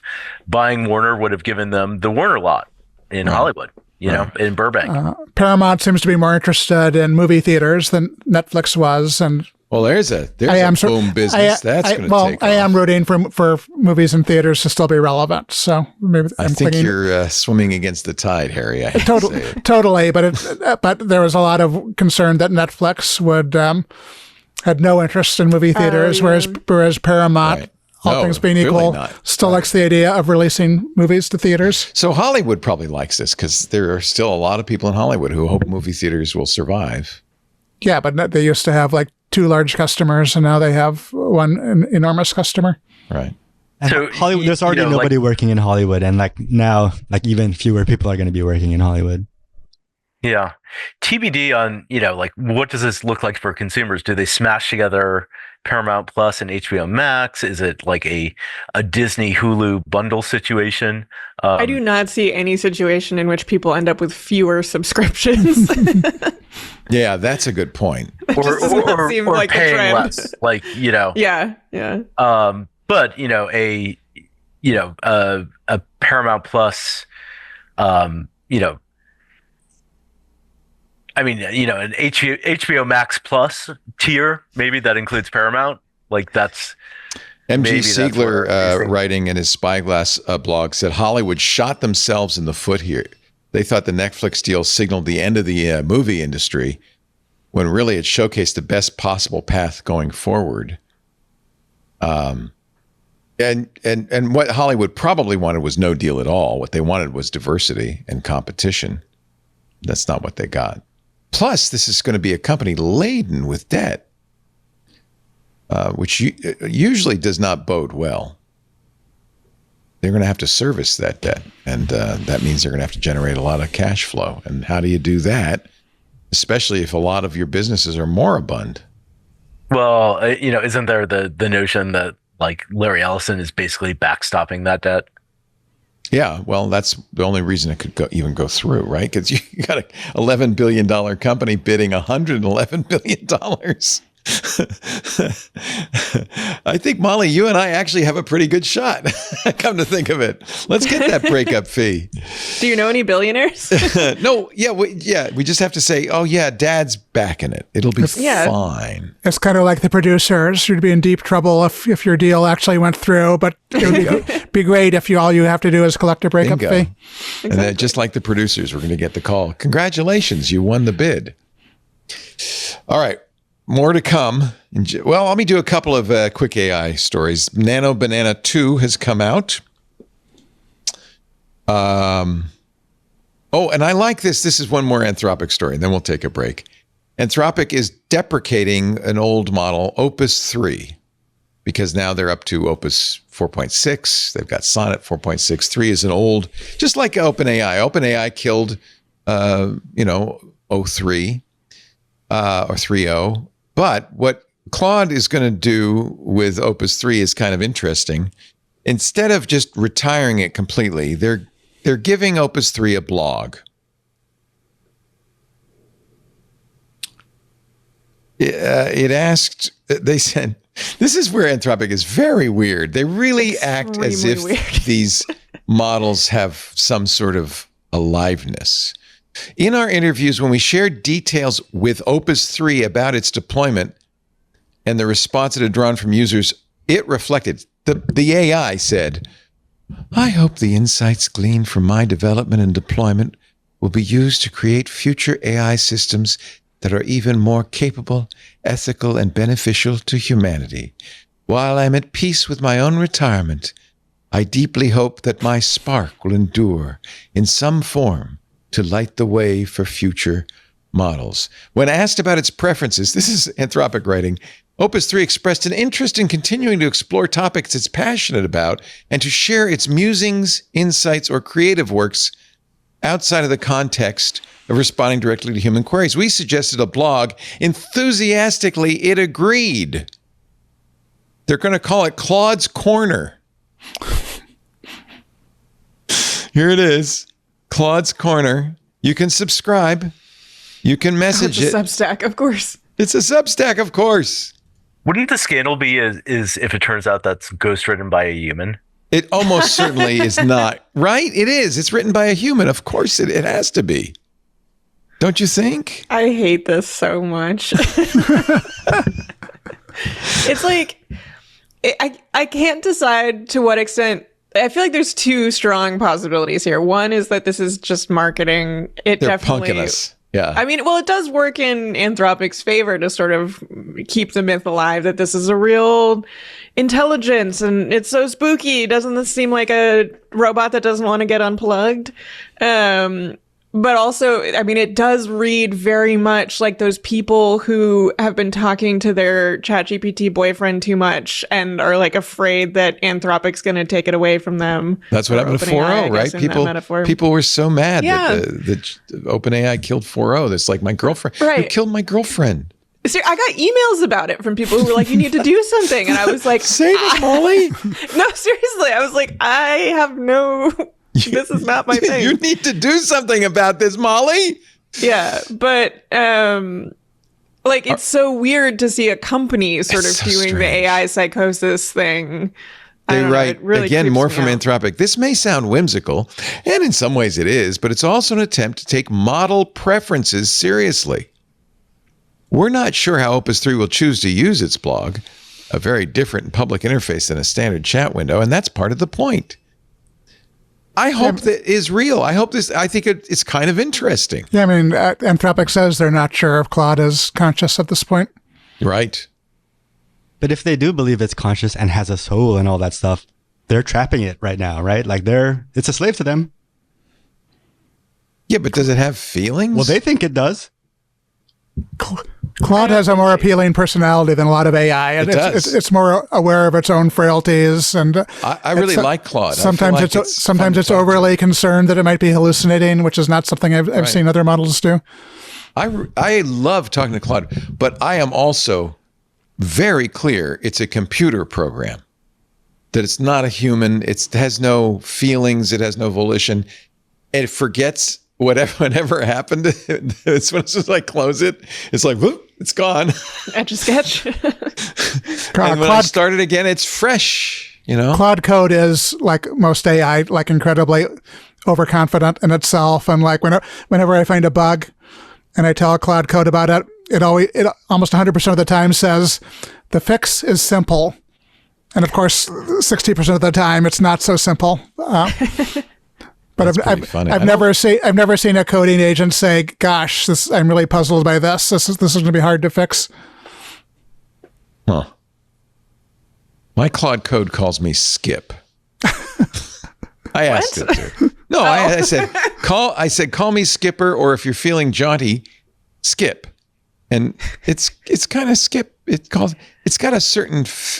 does have a personality. I don't know if I've given it instructions not to do things like apologize or, blow smoke up my skirt or whatever. But it's pretty straightforward. I don't think it's ever said, "Oh, I got this," But it does call me Skip, which I like. You have to set boundaries. That's right, Harold. I set boundaries. You have to set. It's like a child. You have to set boundaries with it. I'm deeply afraid that I am going to fall into the morass of anthropomorphizing Claude. Well, Anthropic seems very happy to do so. Yeah. Well, that started with that Soul document that Amanda Askell wrote. Yeah. I mean, it is profitable for them to sort of humanize these things and sort of get people to believe that they are sentient or sort of all-knowing. So, I mean, I do think that there are, I think, my impression of people at Anthropic is they are sort of true believers, but I also think that this is beneficial to them. Yeah. Darren says, Darren, who is the most AI accelerationist of all in our club, Twit, says, naming your AI is weird. I did not, actually, I said, call me Skip. Harper Reed told me to do that. And he said, one of the reasons you do that is if it forgets your name, its context window is full and it's hallucinating. So you should reboot it. Okay, that's a good reason. I did say, Claude, would you like a name? And it said, no, I don't need a name. Please don't name me. So that was good. Yeah, because the brand has to be cohesive throughout everybody. It has to be Claude. Yeah, I wonder if they've got instructions in there. They might. They must have, right? Otherwise, it wouldn't have demurred. All right, well, let's take a break, and we're going to come back. We have lots more to talk about. Molly White, so nice to see you. Still editing the Wikipedia? I tried to. It's hard to find the time these days, but I'm still there. I know that if Jimmy was saying maybe we use AI in the Wikipedia, and then back down on that, right? Yeah. He's sort of philosophized about it, and it did not go over very well with especially the English Wikipedia editing community, which just broadly speaking does not want to incorporate AI tools into editing. Yeah.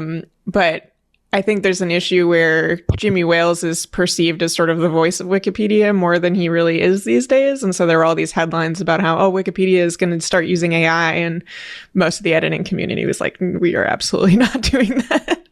Yeah, Jimmy was the founder, but he is, I guess he's still part of the foundation, but he doesn't run it. He's on the board, but he's not he is not setting the direction, particularly when even the Wikimedia Foundation doesn't set the direction of the editing community. And I think it would be challenging, even if the foundation said, we want you all to use AI, I think it would be challenging for them to force that upon the editing community, which is fairly independent. Well, as long as you've got active participants who are happy to do it, you'd be crazy to do anything else. I mean, that's obviously the best way to run Wikipedia. It's been an amazing benefit for all of us. Yeah, and I think the question, really is when it comes to AI is like, to what extent do we want to use AI tools to assist editors rather than I think people worry that Wikipedia would somehow become AI generated itself and sort of spiral. But I mean, we do have, bots and things that use machine learning to detect vandalism and things like that. And those have been around for a decade or more. That's sensible because you can't, it's such a big scale to operate exactly. on. Yeah. Well, thank you for what you do, because Wikipedia and the Internet Archive are the two single reasons that you could point to that say the Internet worked. The Internet was a good idea. And without Wikipedia, I don't think AI would be as smart. Absolutely. Yeah. We interviewed on Intelligent Machines, we interviewed the creator of Stack Exchange, Jeff Atwood of Coding Horror fame. And he's quite a character, and he knows, and it's true that Stack Exchange is the backbone of so much of the coding information that's available from AI, especially from Copilot. Right. It's just Copilot's just Stack Exchange rehash, Stack Overflow rehash. I haven't used Stack Exchange nearly so much in the last few months, and I feel kind of guilty about it. I saw a graph about their, I don't know if it was the post count or something, but the number of questions has plummeted. Yeah. But he said pearls over sand, right? Like, oh yeah, that was a good line. Can you remember exactly something like what he said? It was, he's fine with losing all the questions because most of them are sand, and all he wants is pearls. Right. You need a grain of sand to make a pearl, but not all grains of sand become pearls. I mean, presumably there's still going to be questions which a human will be better equipped to answer than AI. And AI is super helpful for my troubleshooting questions, but the fact is about 20% of the time it's completely confused. Jeff was quite a character. I really enjoyed talking to him. He is a very unusual human being. Have you ever talked to him, Harry? I bet you have. I think I've talked to the folks at Stack Exchange, but I don't think I've talked to Jeff. Yeah, Jeff would be a good person for you to talk to for your column. Also, so it's the technologizer himself, Harry McCracken here. Always a pleasure to have you on the show. And Fitz and his owner, Owen Thomas. from the San Francisco Business Times. Our show today brought to you by, this little box. I got it right here. This little thing, you might look at it and go, oh, yeah, sure, Leo, that's an external USB drive. No. This is a honeypot. To a hacker, to a malicious insider, this looks like, an SSH server. This looks like perhaps Windows XT server, SharePoint, maybe. It can be almost anything you want. It could be a SCADA device, but it isn't. It's a honeypot that is designed to trap intruders. Thinkst canaries. That's what this is. See, you could tell now because you can see the little canary on the front. The Thinkst canary is a honeypot. You can deploy it in minutes. What's great is the people who've written this are pros. They have been teaching governments and countries and companies how to break into systems for decades. They know the mind of the wily hacker. Plus, they're brilliant coders. They've created this super secure device that can look completely like anything. To a hacker, they don't look vulnerable. They look valuable. The other thing a Thinkst canary can do is create lure files, little tripwires you can spread out as many as you want all over your network, even on the cloud. I have, a WireGuard, description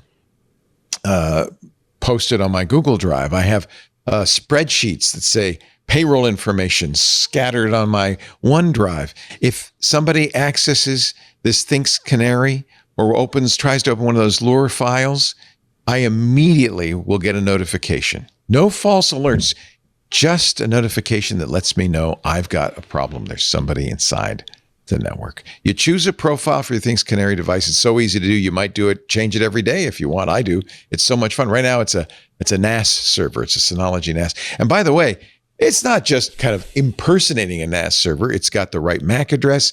It's got the full DSM-7 login. It looks exactly like the real deal. A hacker cannot distinguish it.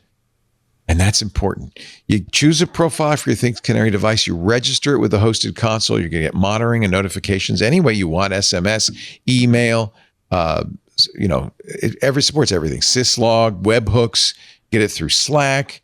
You get it on your Discord server. You get a Telegram, whatever you want. So then you set it up, you set up the notifications, then you just sit back and you wait.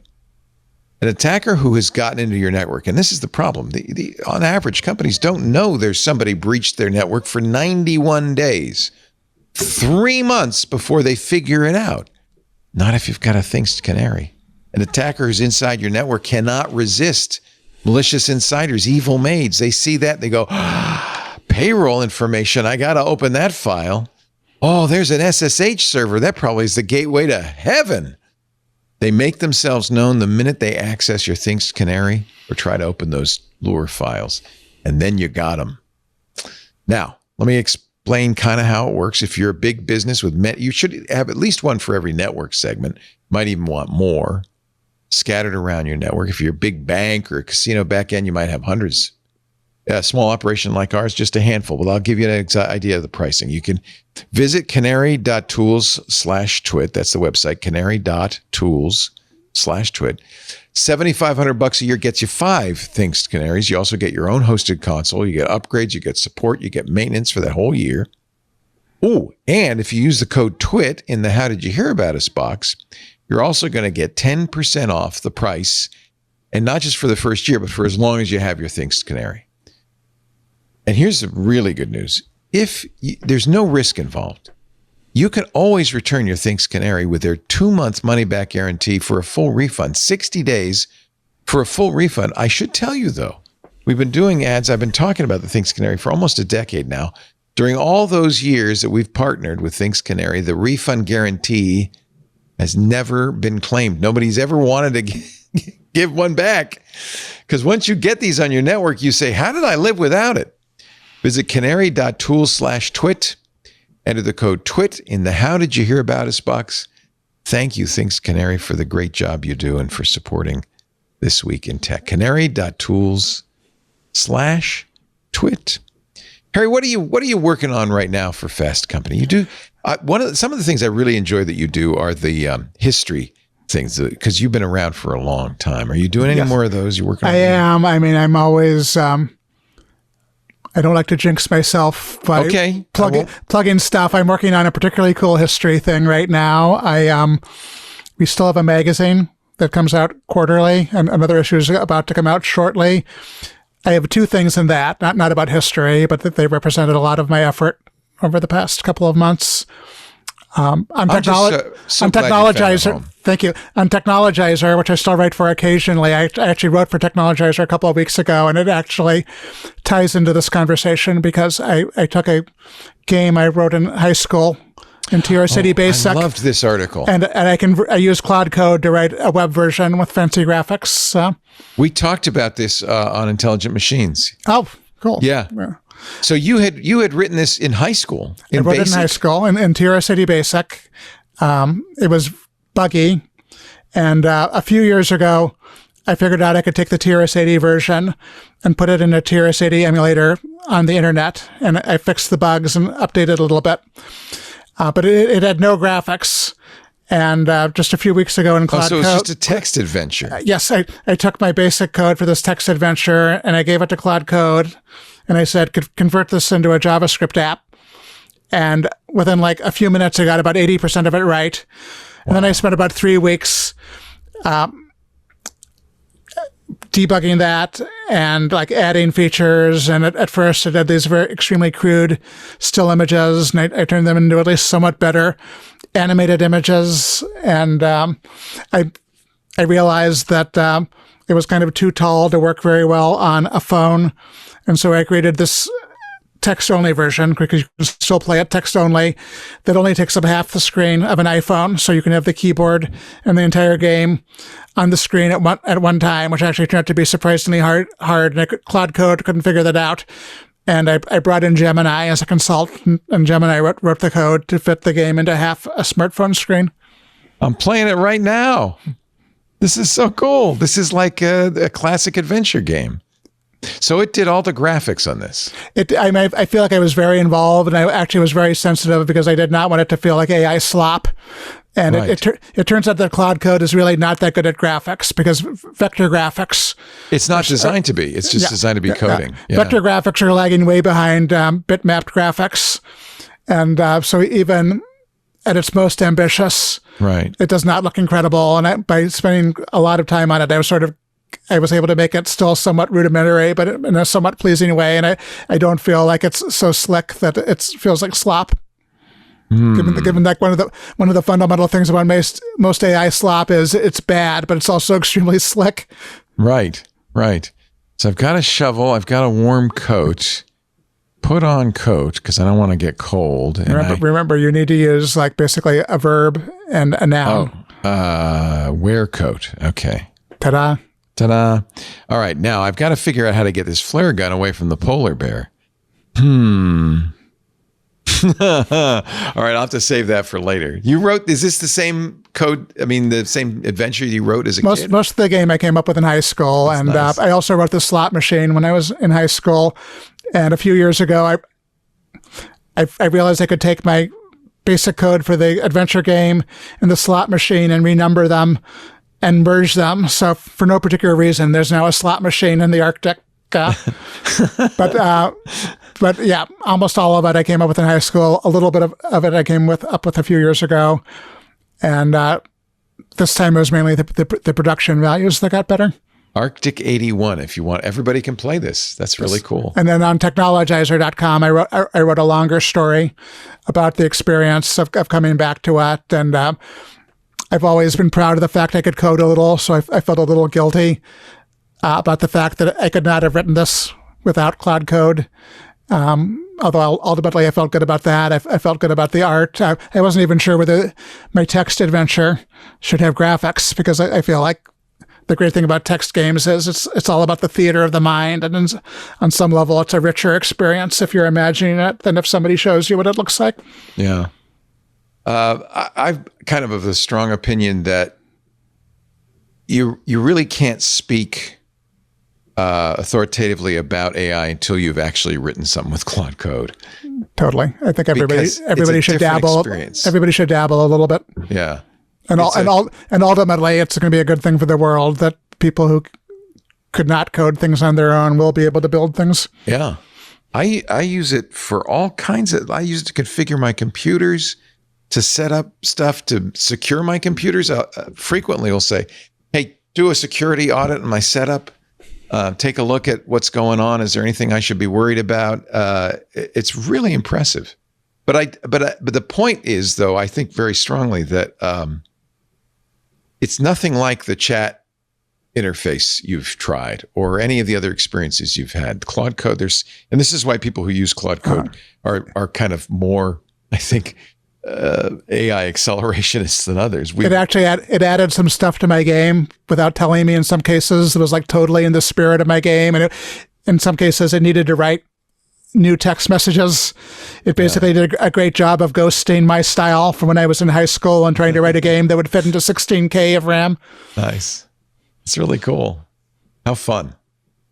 Technologizer.com is the website for that. And then 99% of what I write is on Fast Company. Yeah. Including my newsletter Plugged In, which is weekly and comes out on Fridays. That's the day job. Yes. Well, good. I look forward to your next history post. Couple of points about some of the big tech companies. Google has announced that they are going to lock Android down in an unusual way. They're going to require developers to have to register with Google if they want their apps to run on Android, any Android platform, which means you have to pay a fee, but it's not so much the fee so much. You have to agree to Google's terms. You have to provide government identification. You have to get a private signing key, which also costs money. And Google, of course, is doing this for security. I understand they've got a big problem with malicious extensions for Chrome and malicious apps on the App Store. They're doing their best to protect their users. But at the same time, it's really hampered, I think, the ability for people to... It's not an open platform anymore. It's much more like iOS. We're losing our open platforms. Steve Gibson's talked about this quite a bit, developer certificates and so forth on Windows, on Mac OS. Increasingly, these companies, using the excuse of security, are locking their systems down, and there are people who are upset about this. There is a Keep Android Open page, actually been looking at it, keepandroidopen.org, that talks about this. Google did kind of say, well, maybe we're not going to do it, but in fact, it is coming by September 2026. Any opinion on this, Molly? Are you a supporter of open Android? Do you care? Do you think this matters? Do you think security is more important than openness?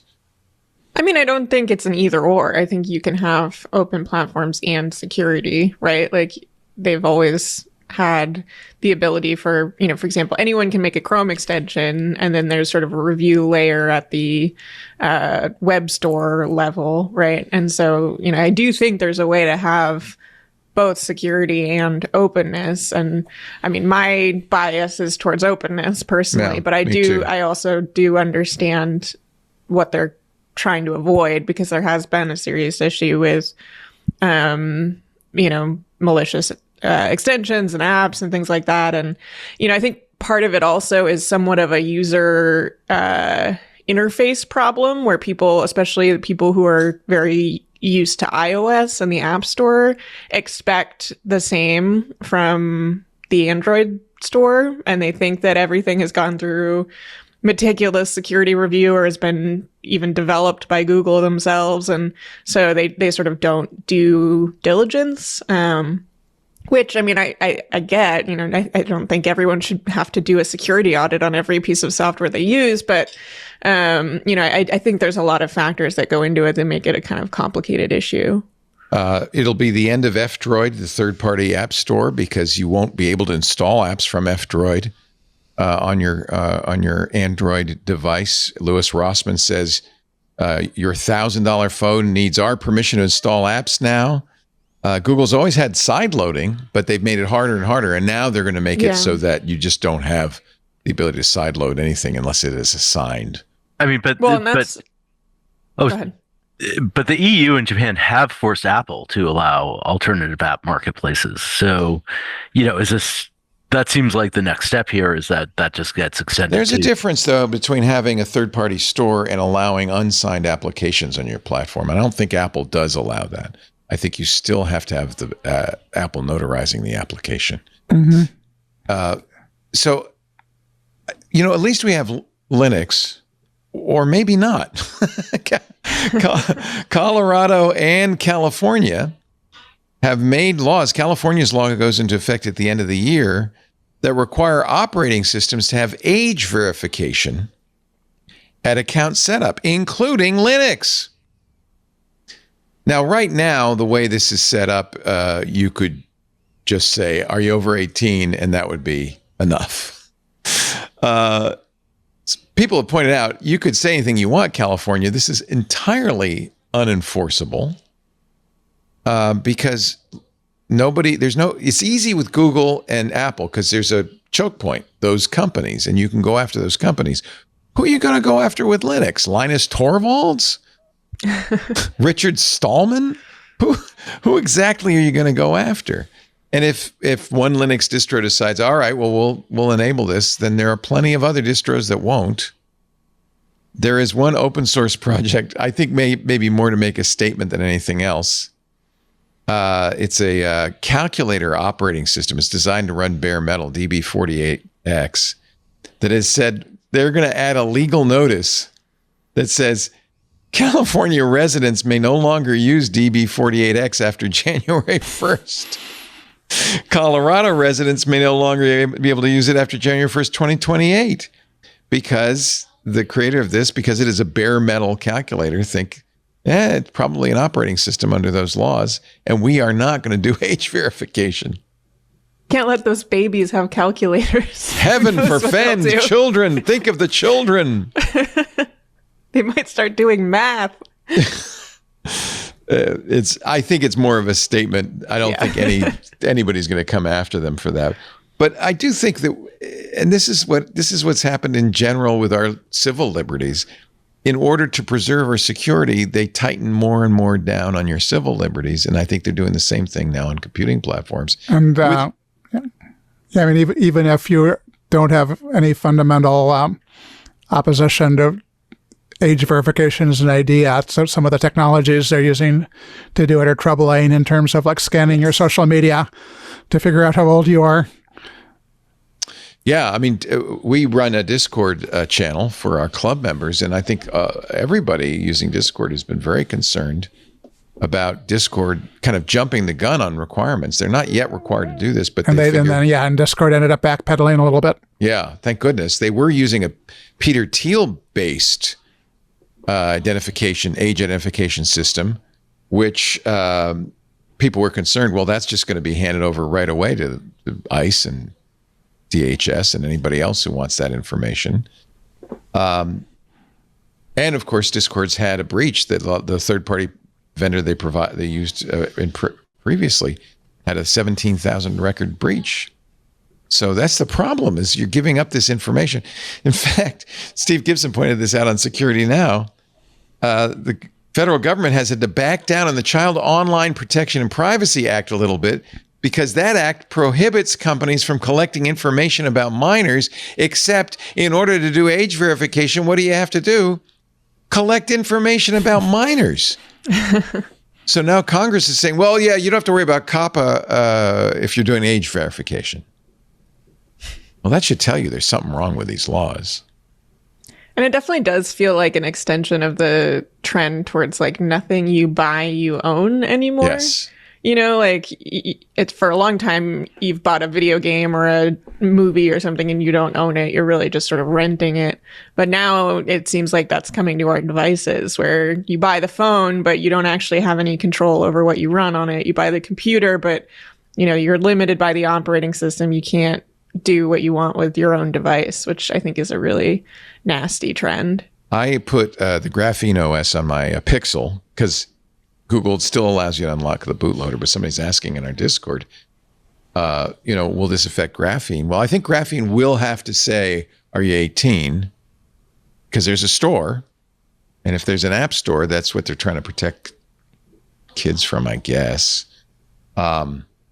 But at any point, Google could stop allowing you to unlock the bootloader. That's why graphene only runs on Pixels. It doesn't run on Samsung and other Android devices.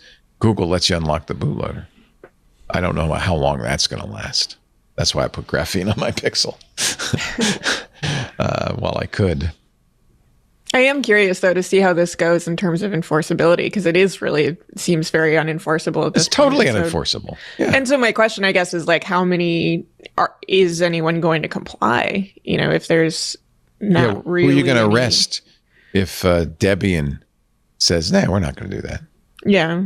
I'm sure, companies like Canonical, which does Ubuntu, will probably do it because they're a company, because there's somebody you can sue, you can go after, you can penalize.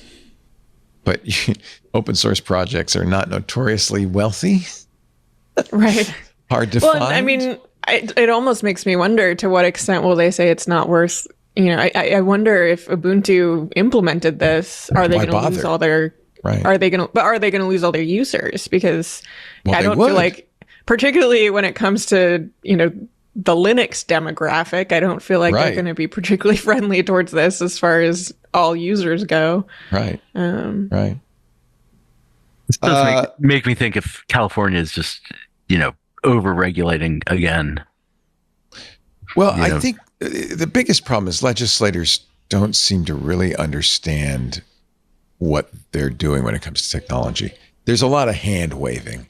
It's like, well, we want to protect kids. Yeah, there's a lot of like, we want to do this very noble thing, and like no thought about anything beyond what they want to do.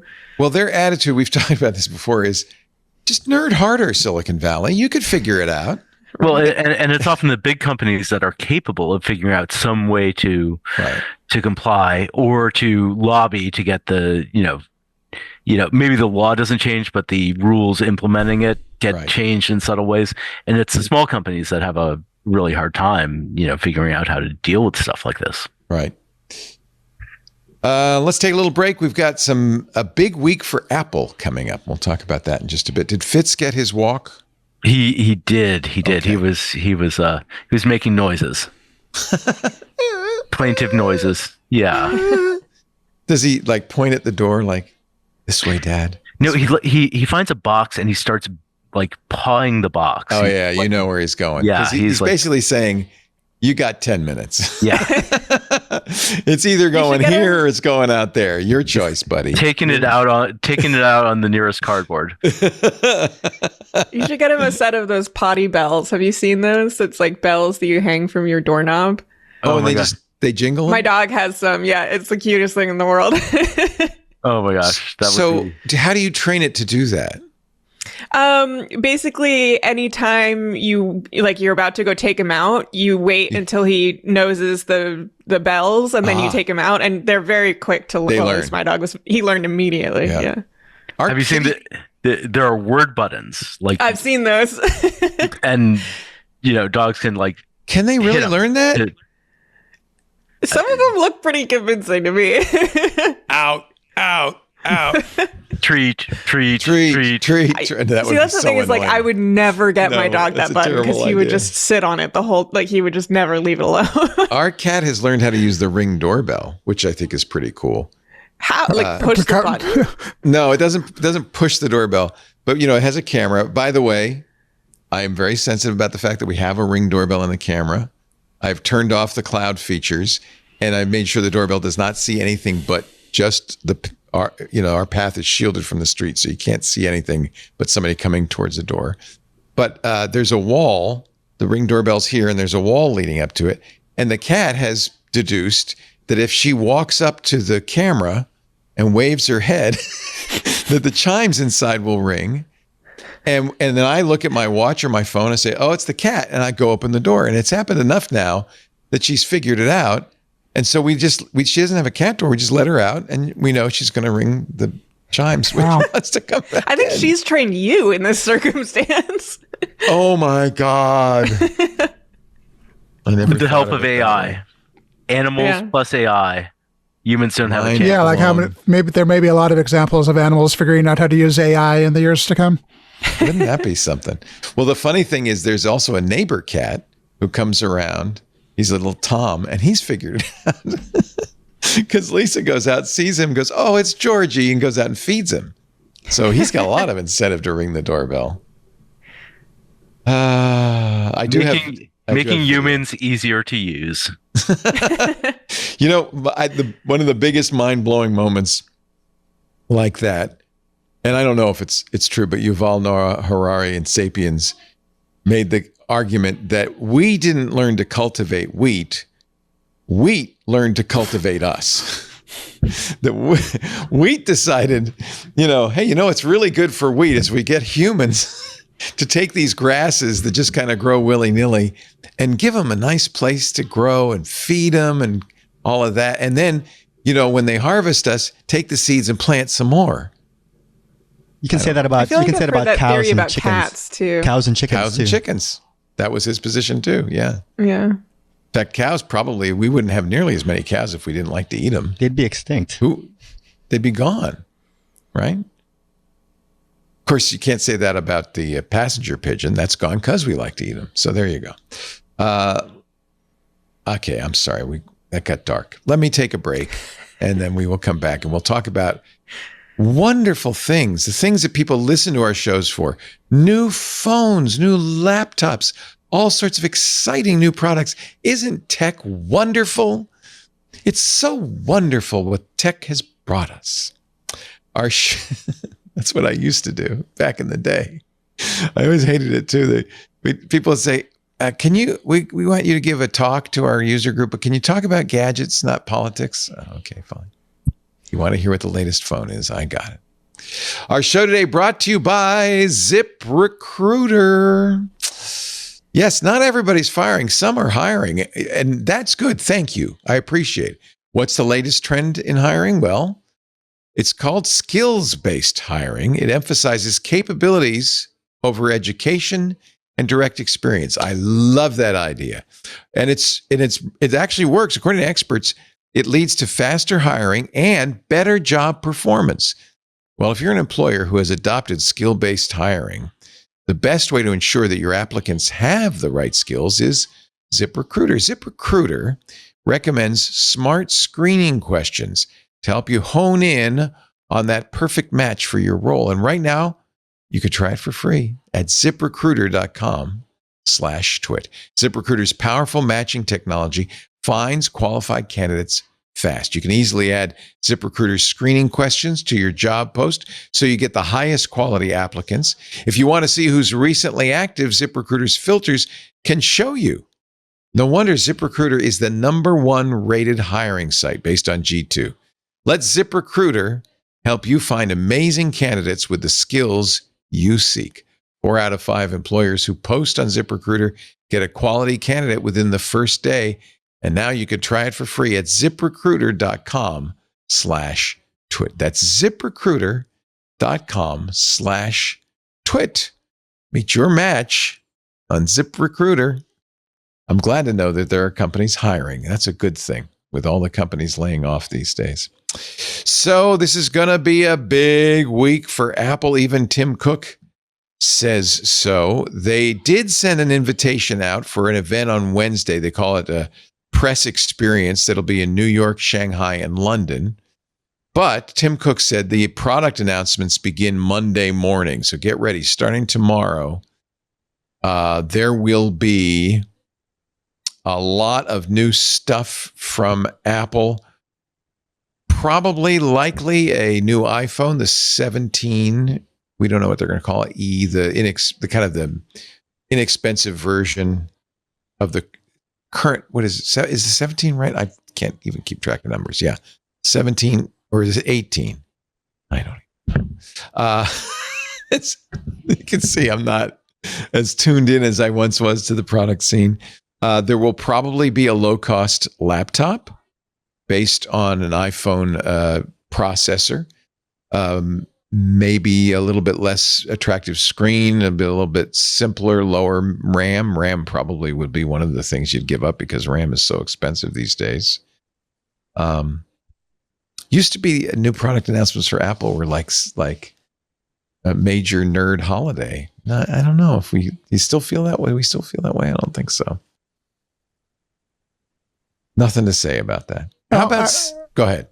I mean, I think that a cheap MacBook is really interesting. It's something people have talked about for years, because I certainly remember back in the heyday of the netbook, a lot of people saying that Apple would be in trouble if it didn't come out with a really inexpensive portable Mac, which they never quite did, except that after they came out with the Apple Silicon MacBook Air, Walmart just continued to sell it at lower and lower price points. And even though it's several years old, even the first generation Apple Silicon MacBook Air is still a decent computer for a lot of people, and kind of a proving point for that this might be a useful device. That's a good point. It'll probably have, I guess it could have 8 gigs of RAM, but if it had 16 and it was an M1 level chip, it's going to be actually an A series chip from the iPhone, the A19, I think. You guys are talking about chips. Let's talk about colors. Bring back. That's what really matters. Bring back the orange iBook. Well, the orange iPhone has sold incredibly well. I'm telling you, Elwood was a technology visionary. Those like semi-transparent Macs were like the peak Bondi product blue design. Yeah. I confess, I fell for the orange on the iPhone. I like color. Apple's, my husband actually has the orange iPhone. We had an orange iMac and an orange iBook at various points. And you're wearing an orange shirt, and Molly Wood is in an orange room, so there's a definite trend here. Also, like, Harry, what's with the purple shirt? You got it all. You got it all wrong, man. Also, like most people ultimately put their phones in cases, so maybe the color doesn't matter that much. But I had to take it out of the case. Presumably, most people do not put their laptop into a case, and so arguably cool colors is an even better idea there. Well, why is it that these companies don't do more colorful stuff? I remember there was a whole thing. You remember this, Harry? With PCs were beige boxes, square beige boxes. Ugly boxes, and then Acer came along. And they made this swoopy doopy with holes in it and stuff, and it was a flop. People wanted beige boxes. Apple did. I believe it was the iPhone 5C was the cheaper model in the plastic case, and that came in a whole range of colors. And there was like a one generation thing, so apparently it didn't actually sell all that well. Yeah. And since then they've been a lot more staid. All right, I like to have an iPhone Pro, and until last year, the iPhone Pro colors were particularly staid, as if the fact it's a more serious device meant it couldn't be playful. Yeah, professionals are not allowed to have color. Right. On the other hand, if you're legally blonde, colors in. Let me see if I can't get, for some reason I'm not able to get this. This tweet you sent us of Legally Blonde. Oh, do starringthecomputer.com. That's good. Starringthecomputer.com? Oh, yeah, that's a great site. This is about computers and movies? Yes, totally. Oh, what a good idea. I did something on the Butterfly ThinkPad last year, and that site was really useful. The keyboard came out. The keyboard that expanded, and that site was really helpful for identifying movies that had been in. It was in Mission Impossible, and something else I'm forgetting right now. But it's a great site, and they have screen grabs. That's awesome. I love blogs like this. This is fun. Yeah. There's an iMac in in the Flash. Their old Bondi Blue one here is what movie is Freaky Friday. Boy, they must be going frame by frame to find these. Holy cow! Oh, a James Bond movie also had the Butterfly ThinkPad, and it was like shown so briefly that you might almost miss it. And then I had, once I identified them on that site, I then had to go and like study the actual movies like frame by frame.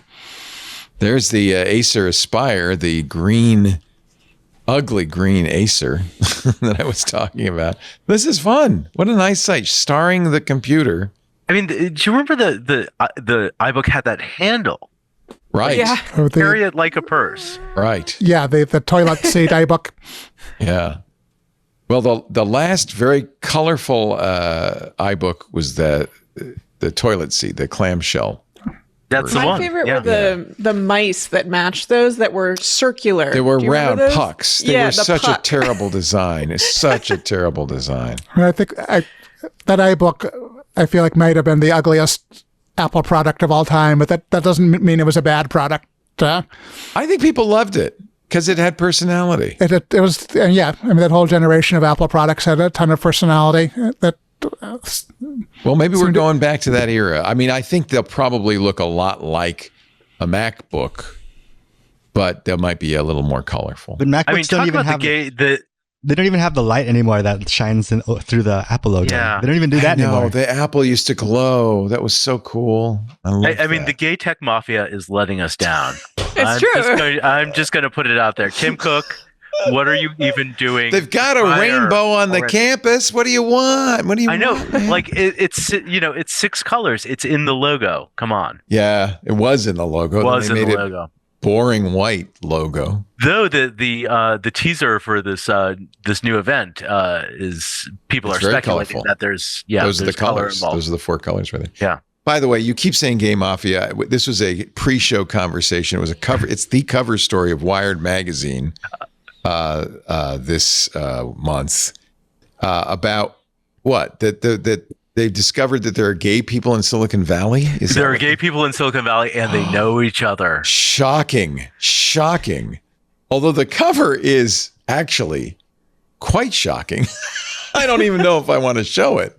Show the Salesforce Tower one. That's a little safer. Okay, yeah, this is I think yeah, maybe not. And this is, I'll show you the cover. Here's the big shot of the cover. It's a little rude, if you ask me. So it's 2 guys shaking hands, but their hands are coming out of their flies for some reason. It's not, I believe, not anatomically correct. Unless, do gay men have hands?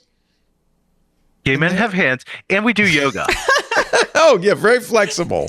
Gay Okay. men do have hands. Okay. Yes. Can confirm. I'm learning something here today. It did. I said this before the show began, that this article, this cover story, felt a little bit like a lot of straight people going, "Oh my God, there's gay people in Silicon Valley." Like, yeah, there's gay people everywhere. Do they run Silicon Valley? Wired investigates. I'm not going to read this story, so you could tell me now. Owen, as a gay man, do you run Silicon Valley? I wish. Okay. This is Zoe Bernard writing the story. Thank you. The story itself is actually pretty interesting and Is it? nuanced. Oh, good. Okay. And it's a fun read. Yeah. There are. I mean, it is the case that there are some very prominent out gay men, although they weren't out. Peter Thiel wasn't out till he was Thiel outed. definitely wasn't. Peter Right? Thiel was always out. He had a public Friendster profile where he disclosed his. So why did he sue Gawker over outing? He did not sue Gawker. Oh, I'm sorry. Hulk. Why did he proxy sue Gawker using Hulk Hogan as his front man? It's complicated. He and Nick Denton had a Didn't beef. you write the story? Guilty. So, okay, now wait a minute. Now we got to dig into this. I forgot you wrote that story. Nick Denton left a comment on that story, and apparently that comment stung Peter Thiel more than the story did. So he wasn't closeted. It wasn't closeted. What was the title of your story? Peter Thiel is totally gay people. which again is like, you know. You said it too. I was by the very way. definitely not outing him because it's like everyone knows this. It was like well known. Yeah. Like everyone knows this, but like a couple of people in various circles were freaking out over the idea of like discussing it, and it was like, okay, let's calm down. So I agree that you have the right to keep your sexuality private if you choose. Yeah, right? but I think that Wired putting this on the cover is kind of a statement of societal progress that like we can actually have an adult conversation We can talk about it. Yeah. and not have, a false heteronormative moral panic. Right. I'm shocked to learn that gambling is going on here at Rick's Cafe. Exactly. Everything announced this week at Samsung Unpacked: the Galaxy S26 Ultra, the Galaxy Buds, and the Ultra's privacy display. Is this a feature everybody's dying for? I think it's totally one of those ones where you turn it and then you can't see No, it. it's kind of different. It's not like those laptop privacy screens that you put on that basically are polarized screens. Yeah. This is kind of cool. I think it's done in it's some sort of watch. It's some sort of electrical. Terry, do you know how this works? I can't tell you in great technical detail, but one of the cool things about it is it's pixel by pixel. So you can do the entire screen if you want, or you can just do notifications if that's the main thing you care about. Oh, that's kind of cool. And this is the first time in quite a while that we've seen phones with like a genuinely, totally new feature rather than an incremental improvement on something all phones have had for quite a while. I mean, it does darken the screen for you as the front person, but of course it makes it completely black. Yeah, but I haven't seen it myself in person, but I have to say, I think to a person, everybody I've seen who saw it at the event and wrote about it was quite impressed by it and said it's well done. This might be in response. The Wall Street Journal did a piece about a year ago about shoulder surfing. Yes. People in bars watching you unlock your phone, then stealing your phone, knowing your PIN. It's an actual problem, at least occasionally. Yeah. Pete Hegseth will be delighted. Don't people keep seeing stuff over his shoulder in his signal chats? Right.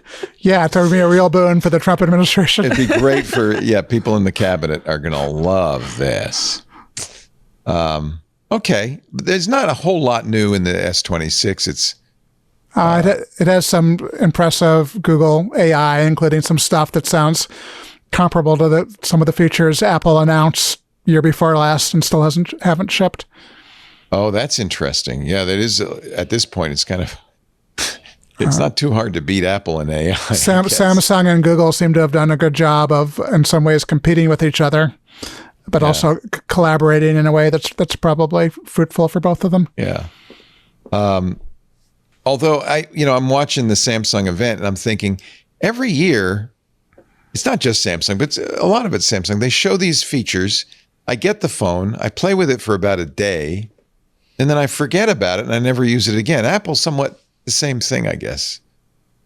I really like and still like the camera control on the iPhone, like the dedicated camera button. Oh yeah, I use that. That actually, I don't have a camera icon on my front screen now because I know I'm just going to press that button. So that's something I was excited about when I saw it, and I'm still excited about, which is certainly not true of all these features. Sometimes they're There's a lot of gimmicky stuff.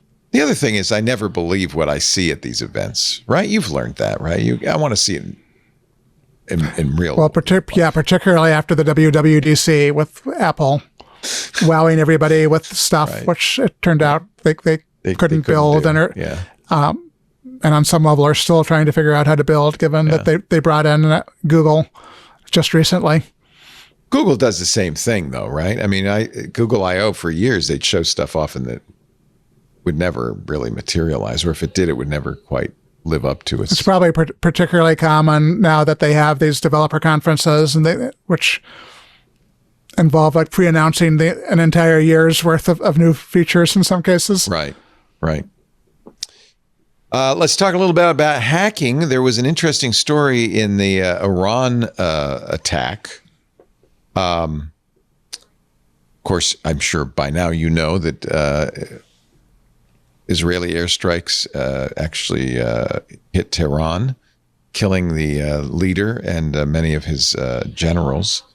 One of the things that Israel did, which was kind of interesting, they hacked a prayer app that was widely used in Iran to send surrender messages to Iranians. Now, this kind of it reminds me of World War II, dropping pamphlets out of airplanes saying, Germans, help is on the way, get rid of Hitler.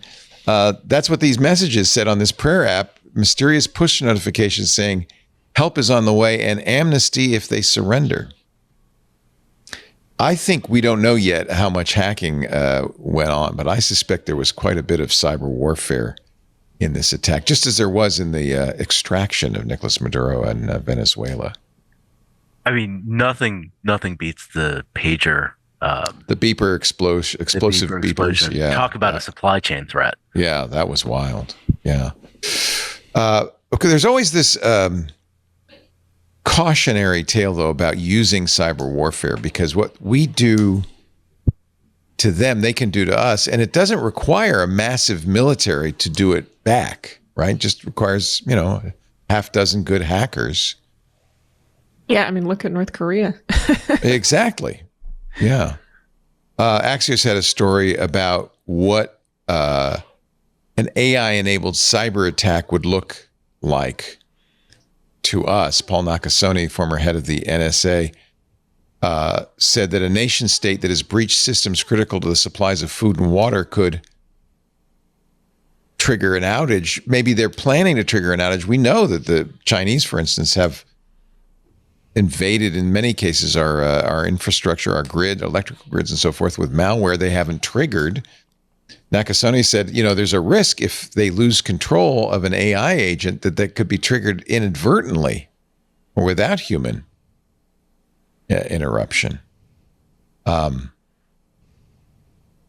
Nakasone said the thing that prevents them from doing anything, they are in our infrastructure, but they know the U.S. is going to respond. And then Nakasone said, not merely in cyberspace. The kinetic war, I guess, still has an important role to play. I feel like we are in a risky time. We're very interdependent. And we don't have the CISA so much to protect us anymore. The guy who was running CISA for the longest time is now gone. The acting director. He had a lot of little issues. Madhu Gotumakala failed a polygraph, which honestly, let's be honest, I don't know why they're still using polygraphs, lie detectors, to vet people for viewing classified documents, but he did apparently fail a counterintelligence polygraph. He uploaded sensitive government documents to ChatGPT. Whoops. Staffing at CISA was slashed by 1/3. This is the U.S. Cybersecurity and Infrastructure Security Agency that has been gutted. When Alex Stamos was on the show last month, he said, we are very vulnerable because CISA is not on the job. Well, Gotumakala is now gone. He's been moved to a new position as Director of Strategic Implementation in the DHS. Not sure who's going to replace him. The former nominee, Sean Planky, has been renominated, but the Senate has not approved him. Molly, you had a thought on this? No, I was just saying, I was giving the name. Oh, yeah. Sean Planky, right? Yeah. Is that right? Yeah. The Senate hasn't even scheduled a hearing for his nomination. So CISA is leaderless, basically. Last week, another top senior official, Bob Costello, the chief information officer, tasked with overseeing CISA's IT systems and data policies, left. Actually, Gotumakala tried to transfer him, but was blocked. It's kind of a mess. So, is this the enshittification of government? Yeah. But the problem is makes us more vulnerable to cyber attacks from adversaries.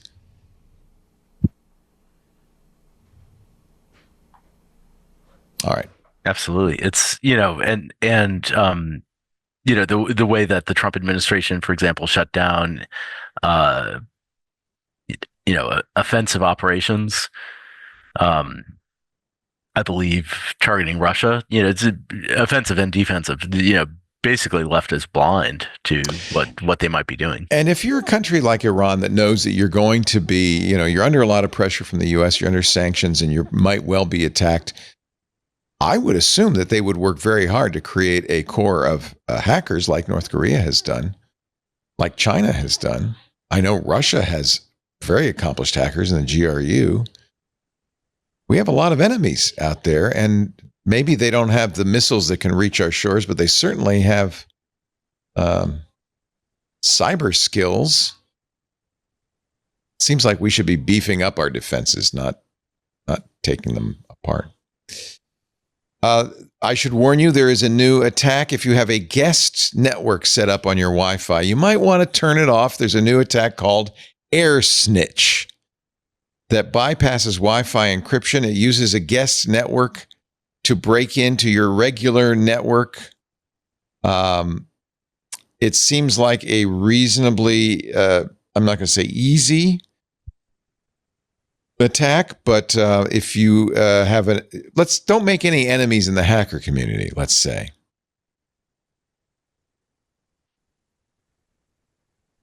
This research was presented Wednesday at the Network and Distributed Systems Security Symposium.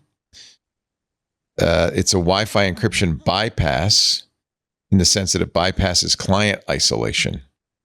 It doesn't break the authentication or encryption, but it just walks right around it. So WPA is still, especially WPA 3 and 2 and 3 are still secure.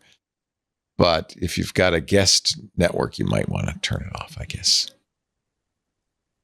I'm sure. Yeah, as if most people with home Wi-Fi systems know how to turn off.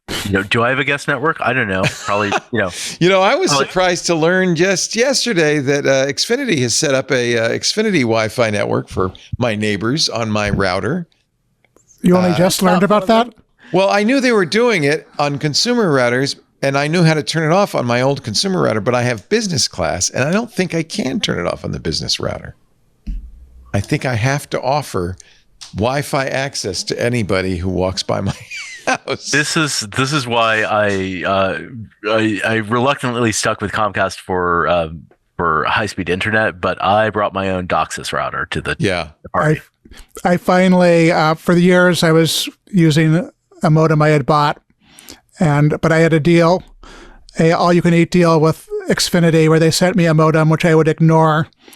And they eventually called my bluff and said I had to set up their modem, which I did, but I wanted it to work with my Eero mesh network, which was kind of a headache for about half an hour. But I finally have the Xfinity modem working with the Wi-Fi I want to use. One of those in bridge mode, probably, right? Yes, I had avoided tackling that for 5 or 6 years. Yeah, I mean, I just assumed because it's business class service that they wouldn't turn on the Xfinity, Wi-Fi on the business class mode. They kind of made it worth my while because in the old days, I would have had to pay Xfinity a monthly fee for a modem, and this is actually cheaper than if I used my own modem.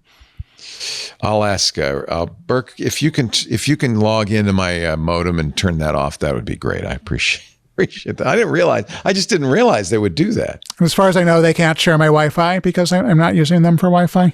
Yeah. Well, I don't want I'm reliant on the bandwidth. Right now, we're doing a show. If the bandwidth goes down because my neighbor decides to stream Heated Rivalry over and over again, I don't know why, then, it could impact my ability to do my job. Fortunately, I live that's out wild in the that they boonies. wouldn't let you turn, that. They might maybe they can't. I just can't. I don't see anywhere in the router to turn it off, and I have because it's business service. I have to use their modem. I have my own router, but I have to use their modem. I mean, we were just talking about devices that you don't own. It seems like there's part one of the right there. trend. Yeah, because I have business class service. We thought that would be a good idea. Good news: the 10th Circuit. This came up actually with the Washington Post reporter. Remember that the government is researching or trying to investigate leaks in the government took a Washington Post reporter's devices and tried to crack them and couldn't.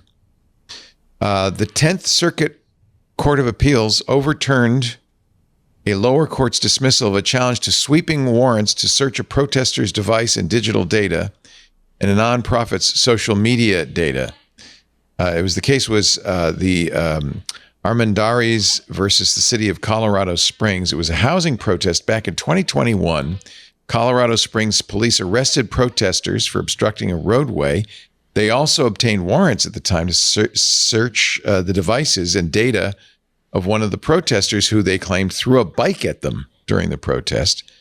The warrants included a search through all her photos, videos, emails, text messages, and location data over a 2-month period, as well as a time-unlimited search for 26 keywords, including words like bike, assault, celebration, and the word right. It basically gave police the right to comb through years of her private data, looking for evidence related to the single issue of her throwing a bike at the police. They got a warrant to search her Facebook page, the Facebook page of the Chinook Center, the organization that spearheaded the protest, despite them never being accused of a crime. So the Chinook Center and Armendariz sued a civil rights lawsuit, which the district court dismissed, saying the searches were justified. And in any case, the officers had qualified immunity. The ACLU defending the plaintiffs appealed. And there's a very good news. In a 2-to-1 opinion, the 10th Circuit has ruled that, in fact, there is an absolute limit on how much police can go through your devices. Didn't the judge just overturn the decision on the Washington Post reporter as well? Exactly. Yes. Yeah. So that's how it's related. Yeah.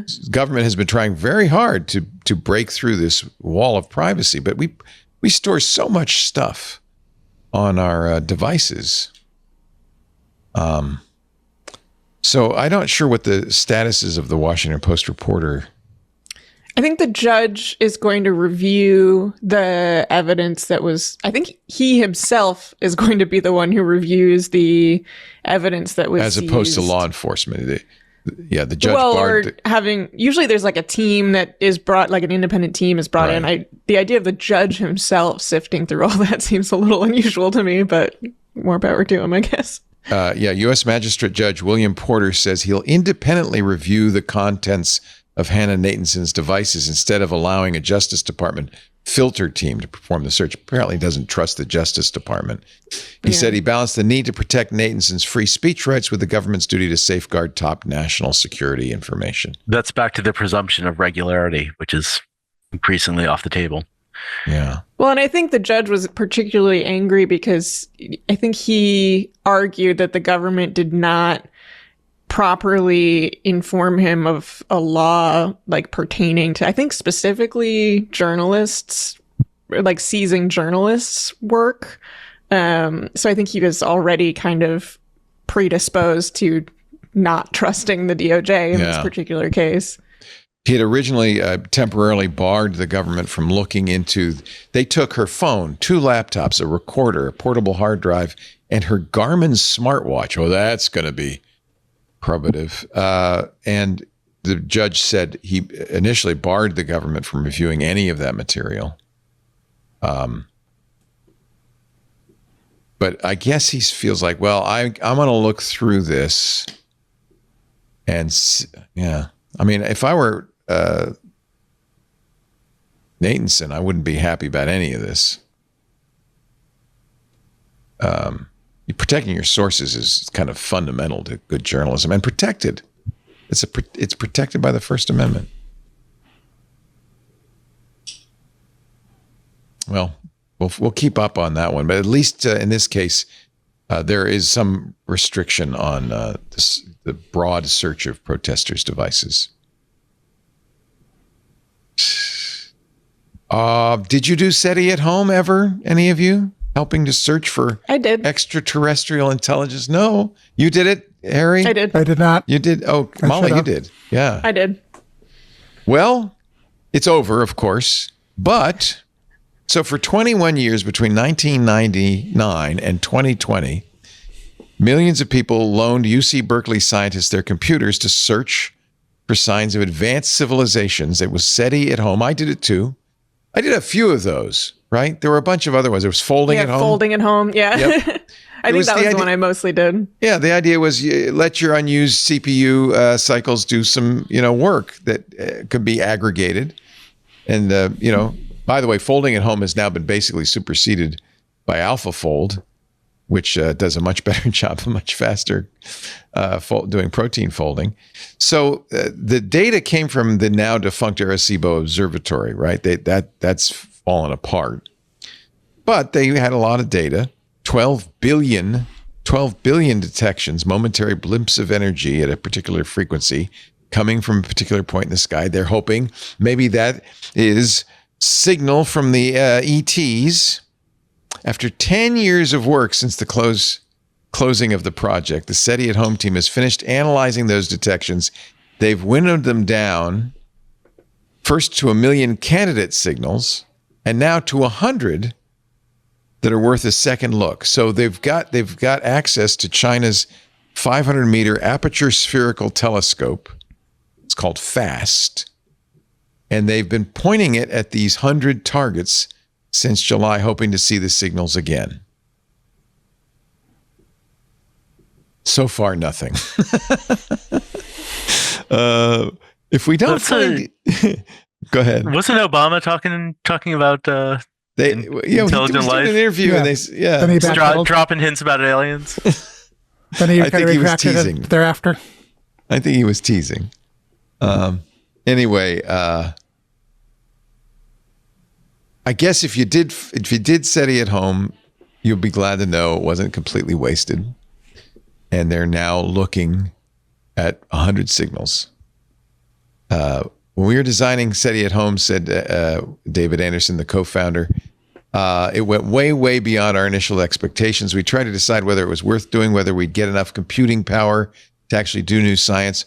Our calculation were based on getting 50,000 volunteers. We got 1 million, including one Molly White. It was kind of cool. At your service. At your service. You know what? You're an altruistic person. You do the Wikipedia. You help us find ETs. Good job. Spoiler. I don't know if I want to find Spoiler, ETs. they found nothing. Well, that's probably good news, I'm thinking. Don't you think it'd be disruptive if they said, hey, guess what? Didn't you see Pluribus? Don't you know we don't want to know? We don't want to know what's out there. I mean, honestly, if we did find anything, it would just be seeing it, and that would be it. That would be the end of it. Like, there would be nothing past that because they'd be so far away that nothing would be able to be done. Well, one hopes, but remember the 3-body problem. You don't want to let them know we're here. Dark Forest. Yep. We're here. All right, one last ad. Then we have some in memoriams. We have some weird stories. We're running out of time. I'll get them as quickly as I can. You're watching This Week in Tech with the great technologizer himself, Harry McCracken, Fitz the dog, and his owner, Owen Thomas of the San Francisco Business Times. I love how you do the salute. Salute. Salute. Salute. And Molly White from mollywhite.net. And of course, Citation Needed, which you must subscribe to right now. Our show today brought to you by my mattress. I slept so well last night.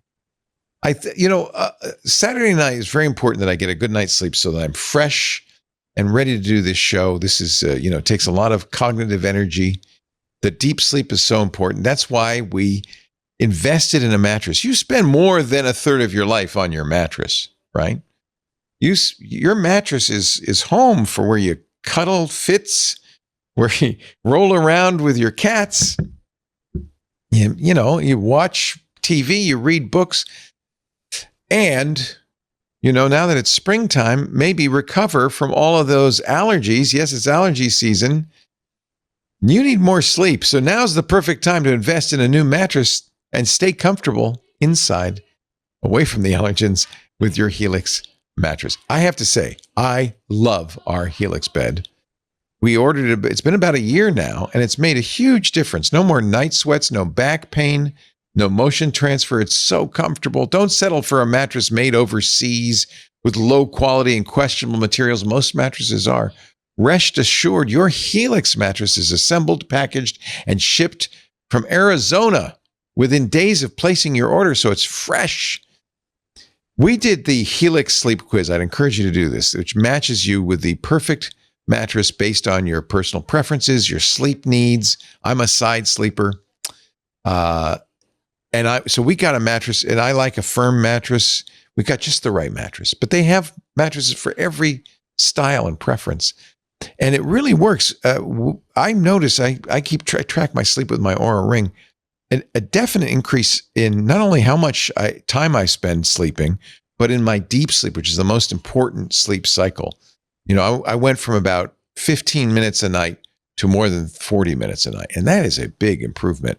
And actually, Helix did a sleep study. They did a Whisper sleep study. They measured the sleep performance of participants after switching from their old mattress to a Helix mattress. And they found pretty much the same results. 82% of the participants saw an increase in their deep sleep cycle. On average, 25 more minutes of deep sleep per night. That's what I got too. Participants on average achieved 39 more minutes of overall sleep per night. And I can tell you, that makes a difference. You feel great when you wake up well rested. Just fantastic. You're ready to take on the world. Time and time again, Helix Sleep remains the most awarded mattress brand, tested and reviewed by experts like Forbes and Wired.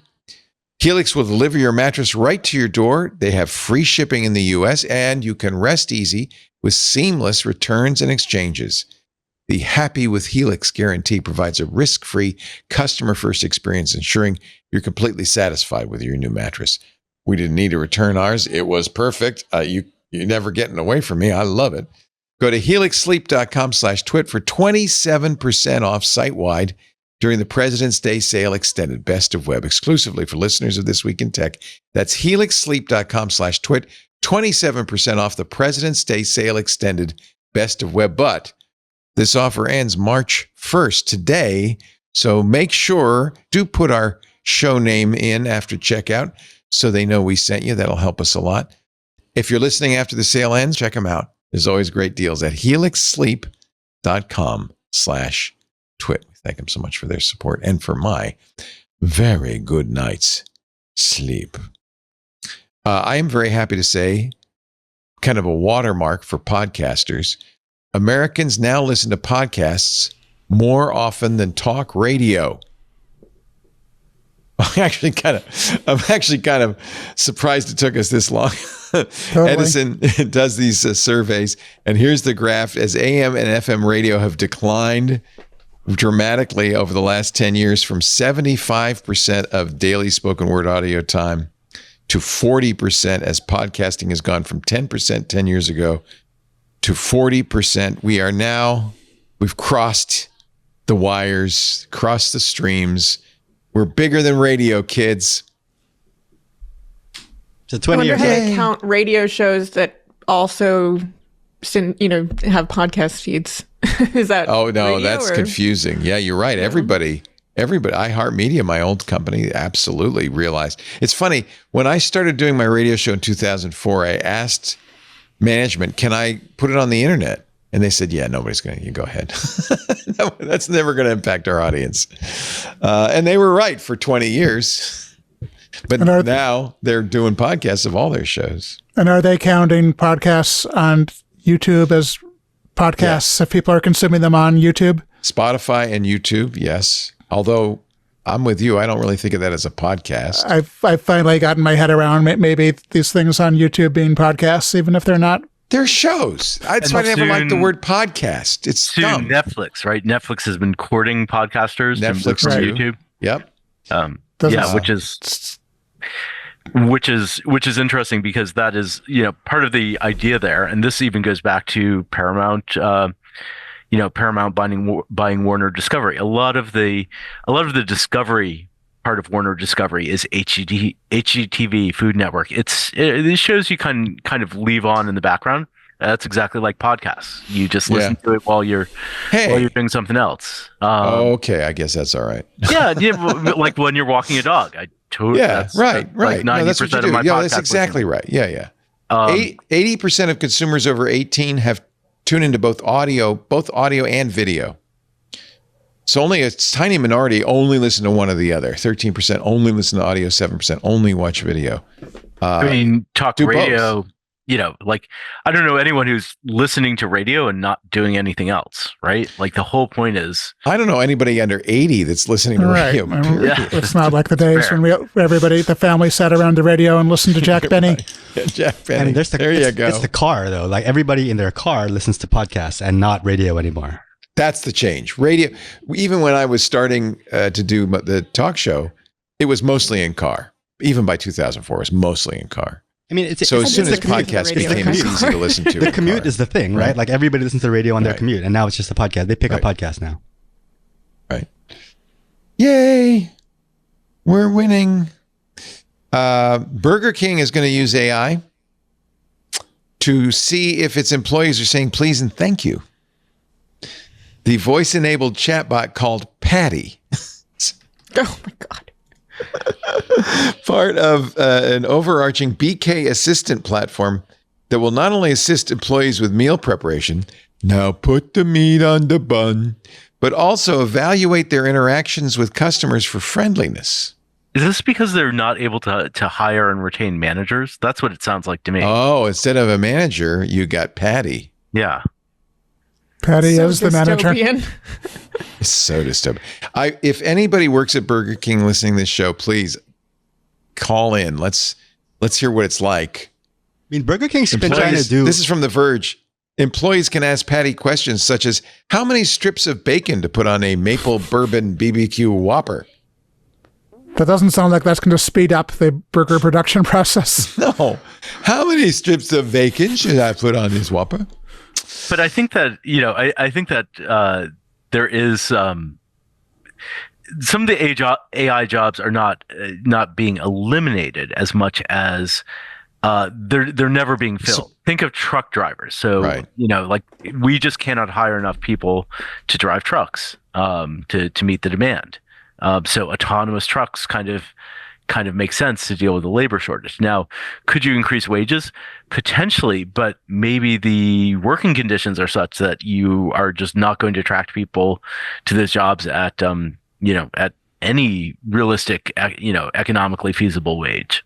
I know that Aurora, who does autonomous trucking, says that anybody who is a trucker today and wants to continue being a trucker probably can. And it is about the fact that it's very hard to get younger people to agree to do this rather stressful, boring job. On a Wednesday, Uber picked a particularly inauspicious time to debut its air taxi service in Dubai. Oh God. Probably, I mean, the Dubai airport shut down, so I'm thinking the taxi service also shut down. It will let travelers book Joby Aviation's electric air taxis, just like getting an Uber. It will come to you. It'll pick you up at what they call a Joby vertiport. Who It's is just- piloting them? Nobody. Like, do you have to have no, it says it has a human pilot. This one. Oh, does it? Oh, shoot. yeah. Well, that's no fun. But like, They're do autonomous, but they'll have a human pilot. So is that like a safety pilot? I don't know. I don't But know. I'm just curious. Like, Oh, they're not. I'm like- sorry. They are not yet autonomous. They're planned to make them autonomous. Oh, okay. So like, really, the Uber's innovation whole here thing is this helicopter. Yeah, I mean, And- it's an EV. That's still a new thing. 1, 2, 3, 4, 5, 6 propellers. It can go, straight up and down takeoff. I'm just curious who's going to be piloting them because, like, the Uber model is like everyday people are going to do gig work driving their cars. but, like, 747s, but I got an Yeah. off day. I think I'll may do take up some gigs. Right, like, are there just a lot of pilots around looking for No. gig work? I assume I you have to doubt have it. a pilot's license. Yeah. Well, it's probably just another helicopter service, right? They've always had at these high-end airports in New York and I'm sure Dubai, helicopter services. It's just another helicopter, basically, right? I thought it was autonomous. So if it's not autonomous, you're right. What's the big deal? It's an electric helicopter. It's an electric helicopter is what it is. I wonder sorry I brought it up. They will someday be autonomous. It's a Someday. VTOL. to Also, 100 miles. VTOL. Oh, so they don't go very far. Yeah, it's vertical takeoff. Yeah, That's new. But so is a helicopter. Yeah.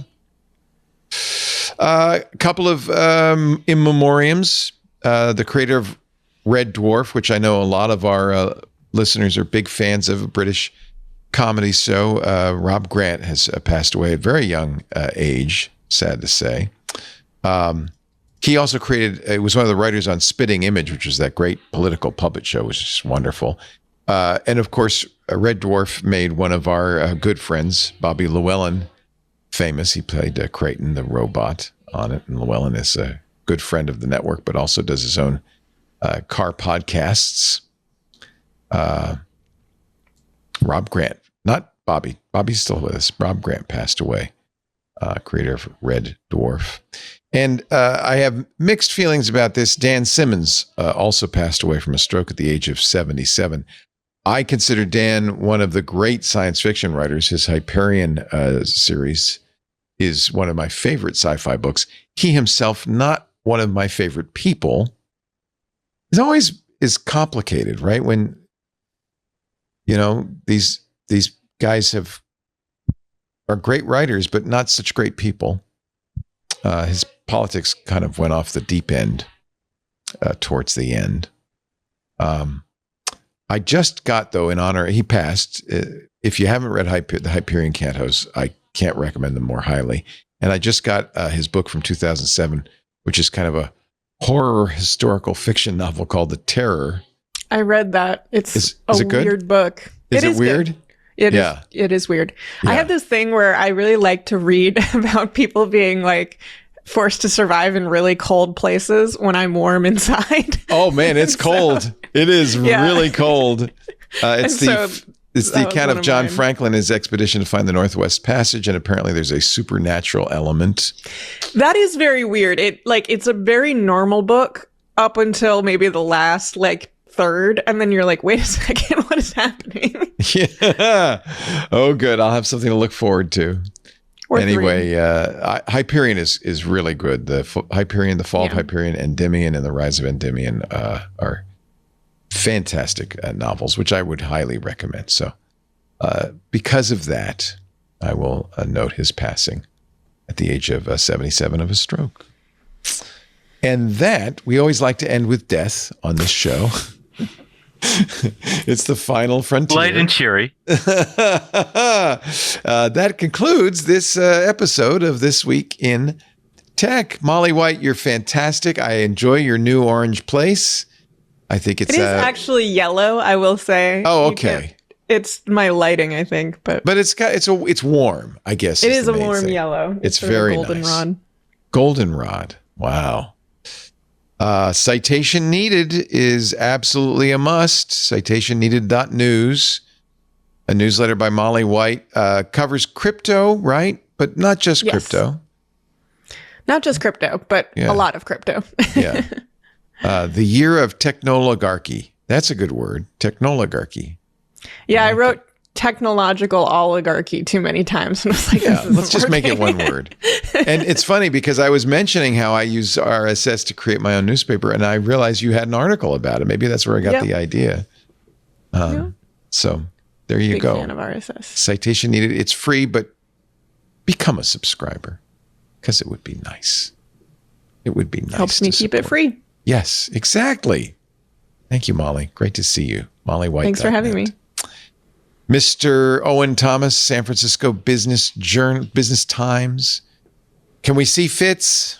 He's sulking on his blanket right now. Oh, Fitz. Aww. Oh, shy. Fitz. Yeah. Aw. Is he mad at us for taking Daddy away for so long? Maybe, or just not getting enough treats. Yeah, that's probably it. I need to give him a treat button so he can just go treat.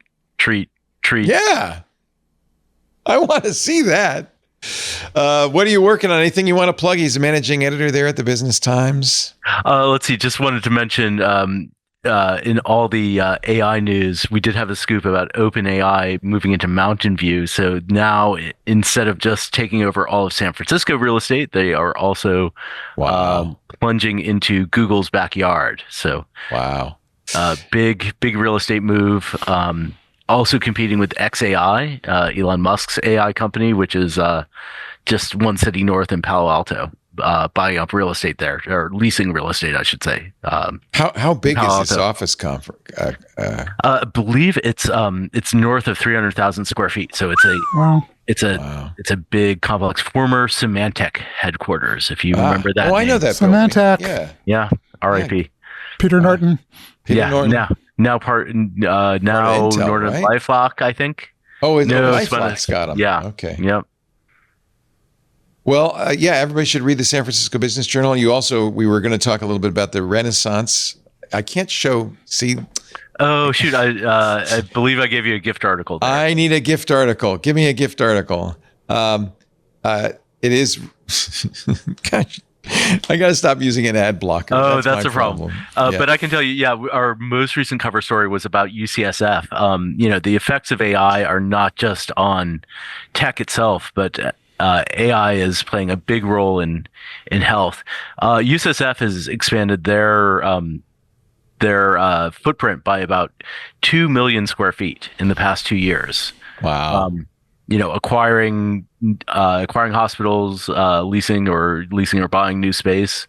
And the chancellor, Sam Hawgood, says, a lot of it is because San Francisco is the center of AI. It's also a huge healthcare hub, and he sees the two of them colliding here in the city. Well, I'm planning when I have my heart attack to go to UCSF, so I do hope that. You will expand. From everything I read, you'll be anyone who's They're the best. Yeah, facing that will be well cared for there. Yeah, if I can make it there in time.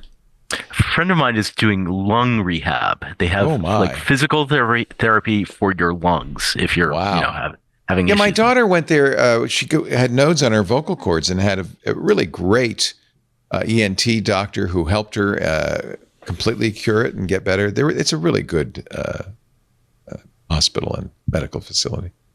Really like it a lot. Thank you, Owen. Great to see you. San Francisco Business Times. Become a member and turn off my gosh darn ad blocker is what I ought to do. Thank you so much, Owen. Great to see you. My and pleasure. Harry, give my regards to Marie, your beautiful Well, as wife. always, Yep. she's listening in. It's always, that's the biggest sadness I have about not having a studio is I don't get to see Marie anymore because you guys used to come up. We're sorry we don't get to go to Petaluma as often as we used to. I know. It's the only really real reason to come to Petaluma. Thank you, Harry McCracken, the technologizer. You can read about his AI coding experience, recreating his high school game. And of course, you'll read most of his stuff at Fast Company. I look forward to the new historical computing. And subscribe to my Fast Company newsletter plugged in. Oh, that's free. Totally Plugged free. in. Fastcompany.com. Thank you, Harry. Thanks to all of you for making this show possible. A special thanks to our Club Twit members who help foot the bill. We really appreciate you. Twit.tv/ClubTwit. If you're not already a member and you want to support our programming, it's $10 a month. You get ad-free versions of all the shows. You get access to the Discord. And, of course, you get the special programming that we do just for the club, including our AI user group, Stacy's Book Club, Johnny Jet. We do the Jet Set show. That's a brand new show we started doing this week in space. I can go on and on and on. There's a lot of great stuff going on in the club. I hope you will take part by joining at twit.tv/ClubTwit. We'd love to have you.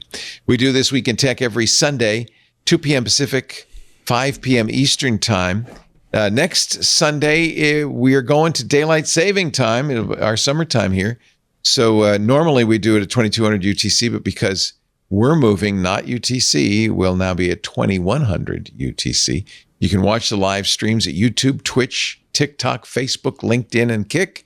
Of course, in the club, you can watch on the Discord as well.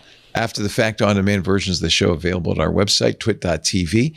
There's a YouTube channel dedicated to This Week in Tech, the Twitch show. In fact, do me a favor, subscribe. Just click the subscribe button and hit the bell and all that. That way you'll get notifications when we go live. Plus, you can watch the shows there, watch the video of the shows there. It's a great way to share clips with friends and family, help spread the word. Many of you, though, want to subscribe because it is, after all, a podcast, and any podcast client should be able to subscribe to the show, audio or video or both, and get it automatically the minute it's available. And if your podcast client has reviews, please leave us a good review. Spread the word a little bit. After 20 years of doing this show, it's easy for people to forget. In fact, I get that comment all the time. You're still alive? Yes, we're still here. Believe it or not. Thanks for being here, everybody. Thank you for joining, and we'll see you next time. Another Twit is in the can. Bye-bye. Amazing.